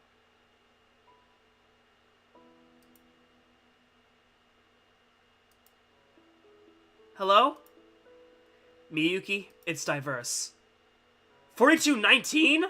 Why are you calling? I need to ask you for help. I know. Strangely, I am calling you and not Julia. Well, yes, it is odd, but I'm listening. Julia and I had a falling out, and I really need help with something that is going on. Oh, so that's why she left. What? Julia came into the office, filled out a leave form, and took a personal vacation from duty. God damn it. But I'm more than happy to help you. What do you need? I want you to look up some records for me. I'm not at the office right now. I left a few hours ago, but I can check it out for you in the morning if that's okay. That's perfectly fine. I need you to look up in any records under my service tag for the assignment code 86901. Anything specific you want in regards to that? The records will be about an assignment I was contracted with a while back. I was tasked with security for someone who was under company protection. You will read what happened during the assignment, and I have reason to believe the people involved in that are making a resurgence after me. Wait, what do you mean after you? I can explain everything easier in person after you locate the records. I just need to know anything that can help me locate the identity of the attackers. This would be a gross misuse of agency resources. Are you absolutely sure you need this? Yes, Miyuki. It's critical. Julia would have provided me them if she was there. Miyuki remains silent. I can tell she's deliberating about it. I mean, to be asked about something she would have almost no information about, I would ask questions too. She clears her throat and begins talking to me through her headset. I can do that for you. Do you want me to call you when I have something? Yes, please. Alright, I will talk to you when I have details. You have a good night, 4219. You too, Miyuki. The line goes dead. Alright, now that that is done with, weight has been lifted from my shoulders. Now I just have to focus on being prepared for the worst while I hope for the best. Because in all honesty, I'm fairly certain that the worst is the most realistic outcome at this point. At least Monica's here and safe with me. If needed, Jeff is willing to watch over her too. So she's going to be looked after quite carefully until this is over. That puts my mind at ease to some degree. Putting the phone back into my pocket, I turn around and start to walk back to the cabin. When I approach the door, I quietly open it and skulk inside. As I close it, Monica sits up from the bed and sleepily rubs her eyes. Diverse? Oh, hey. Sorry, I didn't mean to wake you up. No, you're okay. What were you up to? I went on a walk. I see. Did you like it? It helped, yeah. That's good. Are you gonna come to bed now? Of course. Monica reaches her hand out and offers it to me. I walk over, accept it, and lie back down. Falling asleep with Monica right next to me gives my soul a calming reassurance to sleep. The last thing I remember before losing my conscience were her eyes.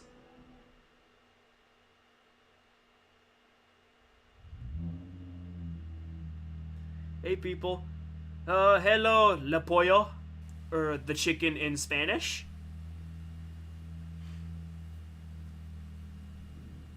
Alright, I think this is a time jump? Maybe a flashback? I'm not sure. Well, let's see, what time is it? Alright, I have about 20 minutes left. This should be fine. Pulling back to slide on my M9A1, I ensure there is no failure to load malfunction. Slowly and quietly letting them return to place, I take count of how many magazines... fuck! My bad. Slowly and quietly letting it return to place, I take count of how many magazines I have on me. Next, I check my radio to ensure it's operational. Pressing a small black button on the side, a test beep rings into my earpiece. Check. Finally, I reach to a small black Kevlar spatula attached to my hip.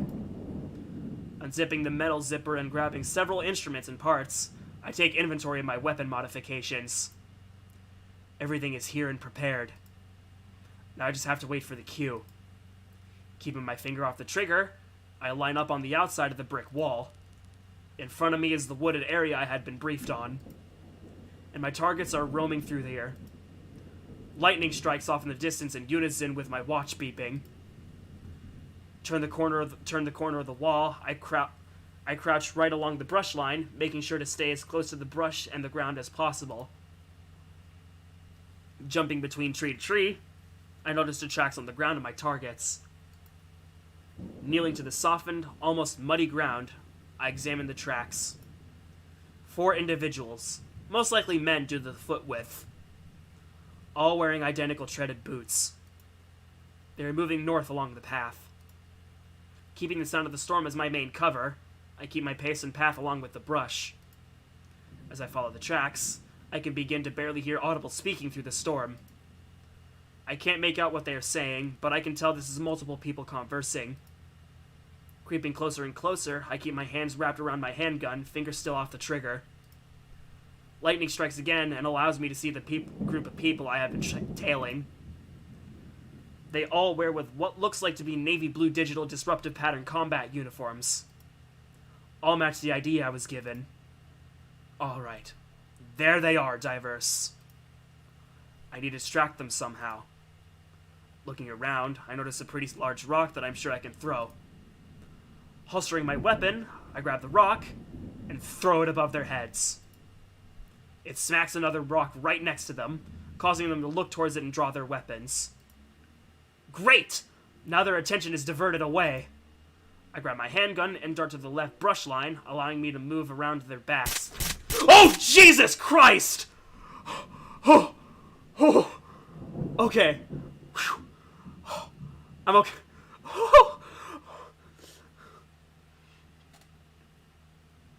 Oh my God. I'm okay. I'm okay. Oh my God, now my blood is boiling. Oh, that scared me so freaking bad. Putting one round into each... Putting one round into each of their backs, I dive behind a rock for cover. What the hell? 2 of the men fall to the ground, one drops to his knees, and the other turns around, almost doubling over. I don't think they saw me. Good. Peeking barely from the top of the rock, a muzzle flash shines in my vision. Okay. A small part of the rock shatters in my face. Shit! I'll kill you, you piece of shit! Taking a few deep breaths, I roll myself over the rock and continue firing. He drops dead to the ground. The other, who had fallen to his knees, looks at me before I put one final bullet into his skull. Ensuring the final two are gone, I check their necks for dog tags. And sure enough, as I was informed, they do. Except one. What? Strange. Rolling the corpse over, I take a look at the face and instantly feel a shock shoot through my body. Monica?! Monica lies on the ground below me, bleeding from the bullet wound in her back. Her eyes gloss over and lifeless. I hold her corpse in my arms. No! No, no, no! No! No, no, no, no, no, no! What the hell? What the hell? Monica?! Throwing myself up from the bed at lightning speed, I can't seem to control my breathing.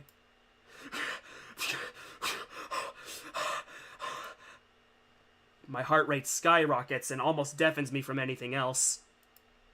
My blurred vision caused my anxiety to only rise as I struggle to look around me. Still panicking, I look around the room and realize that I'm in Ashley's cabin. The relief I feel helps slow my heart rate and calm my breathing, but then I remember Monica. The bed is empty. Where is she? Where is she? Getting out of the bed, I look around the room frantically. Quickly walking to the front door, I open it and scan around me. But right before the door, on the wooden porch that is lifted off the ground, Monica sits down and stares up at the sky. Oh, Diverse, you're awake! Yeah, I'm awake. She's right here. Thank God. My heart aches from the sudden surge of panic I just put myself through. But now that it's over, I just have to let myself calm down. So while I look at Monica, I perform my breathing exercises. How did you sleep? I slept fine. Lying to both myself and Monica, I encourage myself internally to ignore this nightmare. What about you? How did you sleep? I slept very well. I wonder why. Monica responds with a playful giggle. So, you're just out here watching the clouds? Yep. I woke up a little early this morning, and after doing a few things, I came out here and just decided to look up to the sky. That sounds relaxing. It really is. So, what's the plan for today? I'm waiting on a call from someone. As soon as I get it, I'm going to get some things from them. Huh. Am I going to be staying here? I wanted to ask you about that. I want you to be safe no matter what, and that would depend on whether And that would depend on whether I have you go with Jeff for the day, or stay here alone. Well, aren't we super far away from the town? Correct. If I went with Jeff right now, I would only be going back into town. I thought that would cause more of a concern than if I stay here. Plus, I wouldn't mind a little alone time in a nice place such as this. Alright, then that's what we'll do. But let me get into some new clothes, and then I want us to continue where we left off yesterday. You had a great start with just the basics of self-defense. Today I'm going to help reinforce that by introducing some more advanced techniques. Oh? I can't help but feel excited about that. Returning to the field with Monica and a few hours later, I continued to teach her more and more about how to defend herself. Because if anything were to happen and I'm not around, she will be expected to fight back.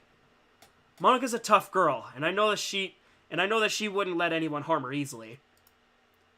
This is just to solidify her resolve and my own. I will sleep much better at night knowing this. But in the middle of my instruction, my commission phone starts vibrating in my pocket. Hold on a moment. I raise my hand, signaling for Monica that we are taking a break. With my other, I reach into my pocket and grab the phone, flipping it open and answering the call. Hello? 4219. It's me. Miyuki, you got anything? I have some information, but you'll have to come and look for yourself to see if it's useful. Roger, I'll be down there in a few hours. And the call and send Jeff a text message. Is that your cue to leave? It will be soon. Jeff is already on his way over. I just let him know that I am ready to go as soon as he gets there. So we have a little more time, right? Yeah. Then why don't we take a break and read something? I'd love to. Walking up the steps of the field office and into the air-conditioned main lobby, I avoid the eye contact of the several leaving and arriving business personnel. The main lobby is much larger than you would expect. The very pristine polished marble flooring almost invites your presence alone. To the left of the large glass entrance, a bunch of costly furniture sits around a coffee table. To the right are some doors that lead to more logistical areas of the office. Storage, maintenance, and other essential staffing areas are locked behind them. But directly in the middle of the lobby, cordoning off the rest of the buildings, is the reception desk. Walking past the left side of the desk and further into the building, I reach a more open room with elevators, stairways, and paths decorated with red carpeting. Walking up to one of the stairwells, I go through several access control checkpoints and reaching Julia's office in no time. Opening the door reveals Miyuki, sitting off the side of Julia's desk, tapping away on a laptop. She looks for a split second and makes eye contact with me, but returns her attention to the laptop. Good afternoon, Miyuki. Good afternoon, 4219. What do you have for me? Miyuki speaks without removing her attention from her laptop screen, constantly typing away. So I found a bunch of information that you might find useful, but I will leave that for you to determine. Now that there's a lot in there that you aren't technically supposed to see, so none of the information you see here is discussed with anyone but Julia, you, and I. Am I clear? Mm-hmm. I reach for a folder that is placed near the edge of Julia's desk. Grabbing and lifting it defies my expectations for how light I expected the folder to be. Sitting down on one of the leather couches positioned in front of her desk, I open the folder and start flipping through the information. But when I reach that page, the piece of paper that brings me back to everything, I feel my body instantly run into cold sweats. I purposely turn it into the back and move on, avoiding the feelings that it invokes. Reaching the incident report filed shortly after that attack by Ashley, I scrub the page for anything useful. Following the report, I start to look at the autopsies for the bodies. Nothing beneficial here. My main goal is to find out any association that these people had with each other. That way I can correlate them into a more generalized group of people I can investigate. They were clearly organized, but we weren't ever able to find out by who. If I can at least piece things together through the experience I've had, and what seems most logical to me, I can determine where to find these people. Then I can initiate a raid on them. As I explained to Jeff, this is a long shot, but it's the only real one I have. With a scale such as this, there isn't much just one man can do. They aren't limited to only the local, but they can operate internationally. The scarred tissue on my side proves that. They had their eyes set on Izuki. That we know, but we couldn't determine why. And in this situation, the vaguer it gets, the worse it is. They could have targeted Izuki because of her popularity, like they could force influence from that alone. But what influence could they want from a teenage girl? The only thing I can think of is ransom because of how wealthy she and her father were. Well, there is a group of organized crime members that apparently want to kidnap her and use her for ransom. There is also a possibility that due to her father's wealth, there might be a price on her head. But even then, there has to be something more clever here. It would make sense that there was an attack against the Prime Minister's aide. He could have seen as a traditional assassination/kidnapping target. You could get much more money and power from targeting someone like him. But not Izuki. Rubbing my forehead, I continue reading through the documents. Closing the folder, I am left with little to no useful information at all from this. Just that anyone from this organization that we had taken into custody either refused to speak or found ways to kill themselves. As for their leaders, they disappeared or were killed during the attacks. After what happened and I came back, Ashley didn't want to pursue that problem any further. So, I never got the chance to find out who was the cause of this. And so help me God, if I find out who they are, they will suffer. Miyuki walks back into the room with an ice-cold bottle of soda. She hands me the bottle and sits down across from me. Thanks. Don't mention it. So, what did you find out? Very little. It was a lot of reflection on what happened just from a paper perspective. Well, why don't you retrace everything from your perspective? Surely you would have some assumptions or hunches when you were active on the contract. Look at the information from my viewpoint. I questioned Ashley about why I was even contracted to Izuki, and it was because her father had purchased protection from her. We don't just protect anyone, even if money is offered, so there's more to it than that. The only reason I can think is that Izuki was a target of these people, and the only reason I can think is that Izuki was the target of these people, and for some reason the agency and her father had found it necessary to reach out and assign me. There has to be something else we aren't seeing.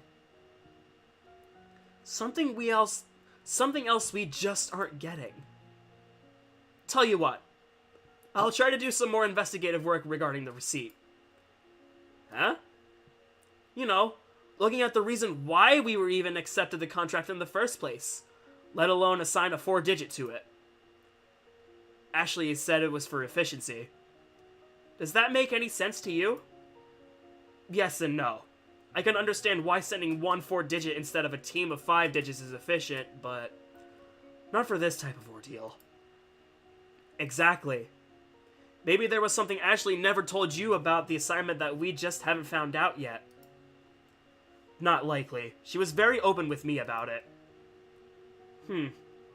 Well, since it's getting late, go to where you're staying and get rest. I will let you know if I come up with anything. Do you need a ride home? It's not too late to bother Jeff, but it's a long drive, so I'm afraid so. I'll arrange a ride for you.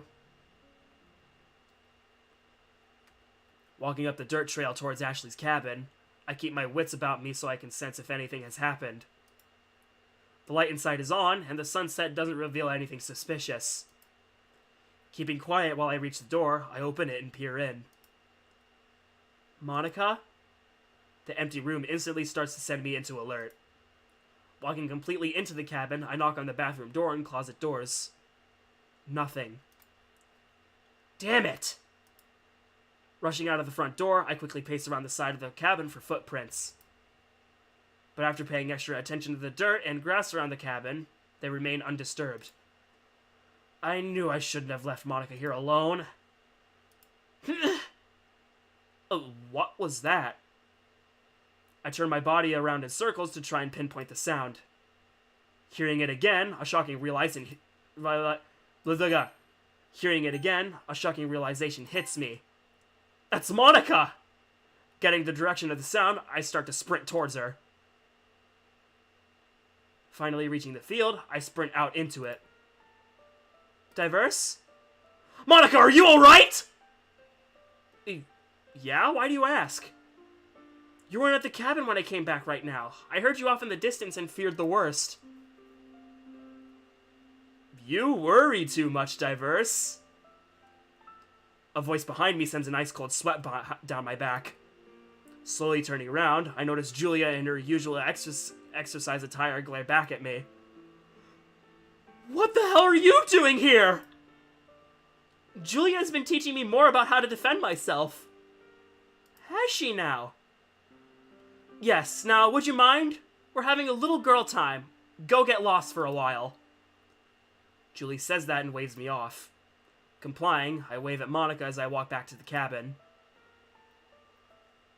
It is indeed quite the shock that Julia shows up out of nowhere. But I can't say that I don't like it. I'm extremely relieved that she's here. It means I can get the chance to apologize. Maybe even ask her for help. However, I won't keep my hopes high. She acted callously, even by her standards.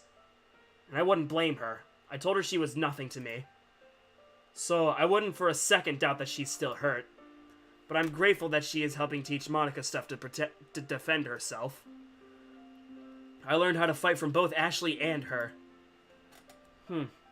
For now, I guess I'll just sit back and think until both of the girls return. Stepping up onto the wooden porch and through the door, I start walking towards the bed before something catches my eye. A small book lies on a counter that leads into the kitchen. What is this? Opening it up and inspecting the first page, it's a special notebook that has writing on a majority of the pages. They are all in elegant handwriting that I haven't seen since Ashley was alive. Each of the pages show different poems or written works that Ashley must have kept to herself. But on one of the last pages, I feel my stomach drop.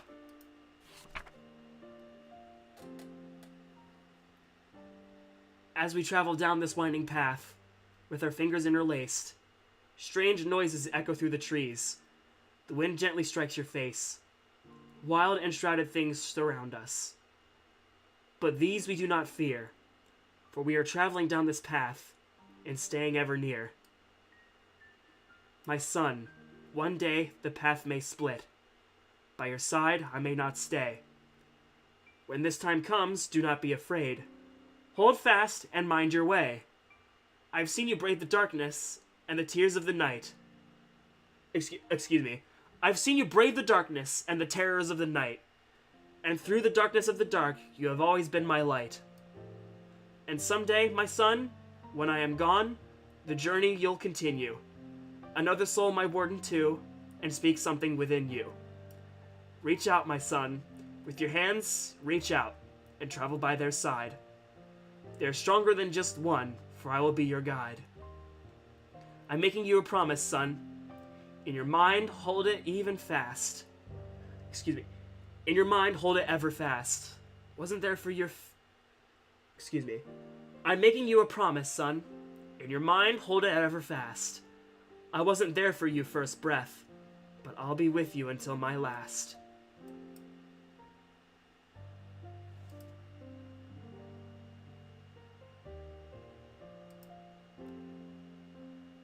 I'm speechless.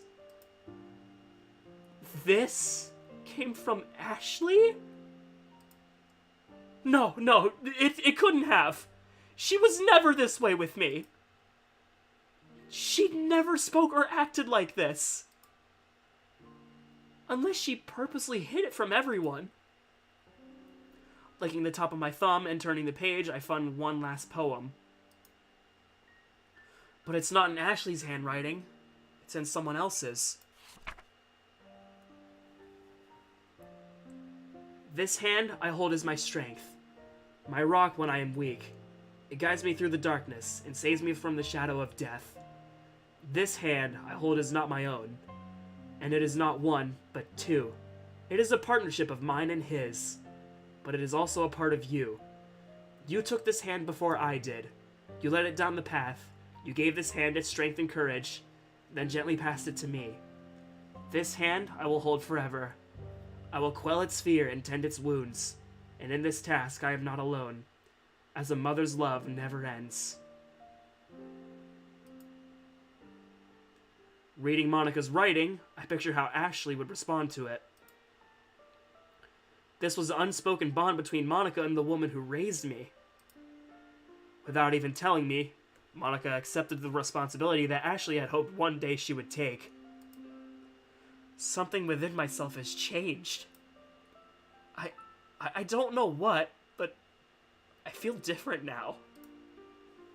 Not knowing what else to do, I shake my head to remove the thoughts. I close the book and place it exactly how it was before, just as Julia and Monica return from the field. Hey, Diverse! Hey, did you get a good workout in? I comment that as I watch Monica wipe some sweat from her brow. Yeah, it was tiring, but I enjoyed it. That's good. Both Julia and I make eye contact, but don't speak to each other. But thank God for Monica saving me from this awkward moment. I'm gonna take a shower and then get some fresh clothes on. Is that okay, Julia? Of course. I'll probably do the same when you're done. Monica smiles, gives me a hug, and then departs to the bathroom with the bag she had filled with clothes and other necessities. When the door closes, I finally speak to Julia. Listen, before I even consider speaking to you right now, follow me. Julia turns around and walks back out the door. Remaining silent, I follow after her. Julia takes me slightly down the hill. She turns her back to me, speaking cold and emotionless words. I don't know what to say to you right now. Part of me is happy to see you. Part of me wants to cry. And part of me wants to so badly throw you up and down this trail. Then I see that girl in there, and those emotions become even more complex. Julia finally turns around to face me, her eyes red and fighting back tears. What you said really shouldn't have hit me that hard. But it did, and I don't even know how to react. I feel crushed, I felt betrayed, I felt abandoned. You know that you're the only person that I remotely enjoy being around? I used to think of you as someone close to me. Not quite like a son or nephew, not a brother either. You were in an entirely different class, dedicated only to you. But after what you said, I don't even know where I stand with you anymore. And it hurts me. Tears finally begin to fall from Julia's eyes, each drop a bullet that rips through my heart. I deserve to feel this way. I said what I'd said, and just as she said, it hurt her. But I have to make her see that I didn't mean what I said. Julia, you and I both know what type of person I am. I have always hid my struggles and my problems inside. And what I said to you, that was not me. I looked at the ground and then back up in her eyes, which continually pour hurt out to wash over me. I've been having a hard time keeping everything inside. I don't doubt that considering the circumstances. And all it did was make things worse. I hurt you, something I never intended to do. And seeing how much it affected you brings a true regret inside me that I'm not experienced to deal with. Julia, I'm sorry for what I said. You aren't nothing. You mean just as much to me as Ashley did. I'd do anything for you, and I don't know how I'm going to be able to get you to forgive me. Nor do I expect you to. She doesn't respond. Staring me in my eyes, she takes a step towards me but stops hesitant. The tension separating us like a brick wall. I would never want to hurt you. Julia raises her hand to stop me from continuing. I don't know what to say to you.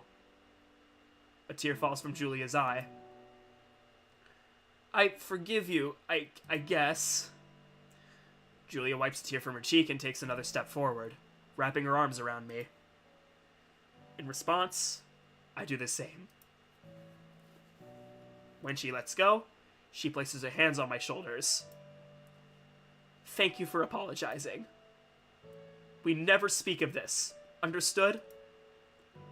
Why would I tell anyone? I'm right there on that boat with you. After Julia and I regain our composure, both physically and emotionally, we look out at sunset. So, I've heard you have been doing some investigation work on your own. In regards to Izuki, yes. Miyuki left me a page to let me know you dropped by earlier. Did you learn what you needed? I'm left with more questions than answers. Well, since your girlfriend is in the shower, let's talk business then. Good. It's about time. Placing one of my hands on my hip and running through the other... Placing one of my hands on my hip and running the other through her... Blah, blah. Placing one of my hands on my hip and running the other through my hair, I turn to face Julia. I'm almost positive that the people who are going after Monica are the same people who went after Izuki. What makes you positive? Me. What? Before now, Monica has had no issues living in the city. Almost as soon as I came into the picture and I started being around her more and more. Julia eyes me. All of a sudden, a random shooting happens that was directed at Monica. Then people follow her into her home and attack her. And you honestly cannot tell me that she doesn't look like Izuki. Since I was constantly around Izuki for all that time, I'm sure the people who are pulling strings up top probably got familiar with us as a duo. And now that I've resurfaced onto the world, much later, mind you, with a girl who looks like Izuki, what do you think they would do? It's interesting you see it that way. Well, how do you see it? I wish I could tell you. What? Julia, if there's something you know, then I need to find out. Ugh. Out of curiosity myself, I did look through some of the files from that assignment. Some stuff doesn't make sense, but I'm not one to question documents that were filed before my time. What didn't make sense to you? Almost simultaneously, we both say the same thing. It didn't make sense to protect Izuki. You think that as well? At first, I only questioned as much as Ashley would allow. But then I was shipped out and started being around Izuki, and my questions faded. Men are stupid when it comes to love. Hey, some of us can be pretty smart when it comes to. If you're insinuating that you've been smarter through all this, I'd have to argue a few points there. She chuckles. But there is something I need to tell you. What is it? The agency wasn't interested in protecting Izuki. What? What do you mean by that? Records indicated that the agency was more focused on her father. Her father? But why would they be focused on him? He's the reason Itsuki even got protected. Oh my god. There's more to it than just some criminals want to kidnap her. I knew there was something off about that. Now you got it. Even though I was not a division chief at the time, and only on the field, I still questioned it. I need to find out more about her father, and I want you to worry about Monica. Stop worrying about Izuki on her father or the past right now. But before I go take my shower, I want to test you. Julia starts to walk into the field. She turns around and readies her fists. You know the drill. Aye aye, ma'am. I raise mine in response, and with that, Julia and I spar like our normal training sessions. When will you play the mod of I Am Monica? Well, considering that's a short mod, I don't think I'd be, playing that anytime soon. Maybe I could play it like as a small part of a mod that, that ended off a quick note, just like I did with Vigilante. So, yeah, I'll think about that soon. But then again, I technically know what I Am Monica's technically about, but yeah, I've heard it's basically a middle finger to people who play Monica After Story. But yeah, I've heard about that mod, and I've heard a lot of really good things about it. Even though it's short and wouldn't be an actual episode for the playthroughs that I've been going through right now. Alright, but yeah. And with that, I am going to end it here. So save it right here. There we go. I'm gonna go to the main menu. And we are going to start the next episode next time I plan another stream. So, thank you guys so much for watching this one. I really had a blast with this one. The story's really coming along together with along with Monica's route. And yeah, thank you guys. Good night, people. Yeah. See you later, la pollo, or the chicken in Spanish. I'm gonna call you the chicken in Spanish. Alright, anyway, that is gonna be it for this stream, and I am gonna see you guys all in the next stream. Goodbye!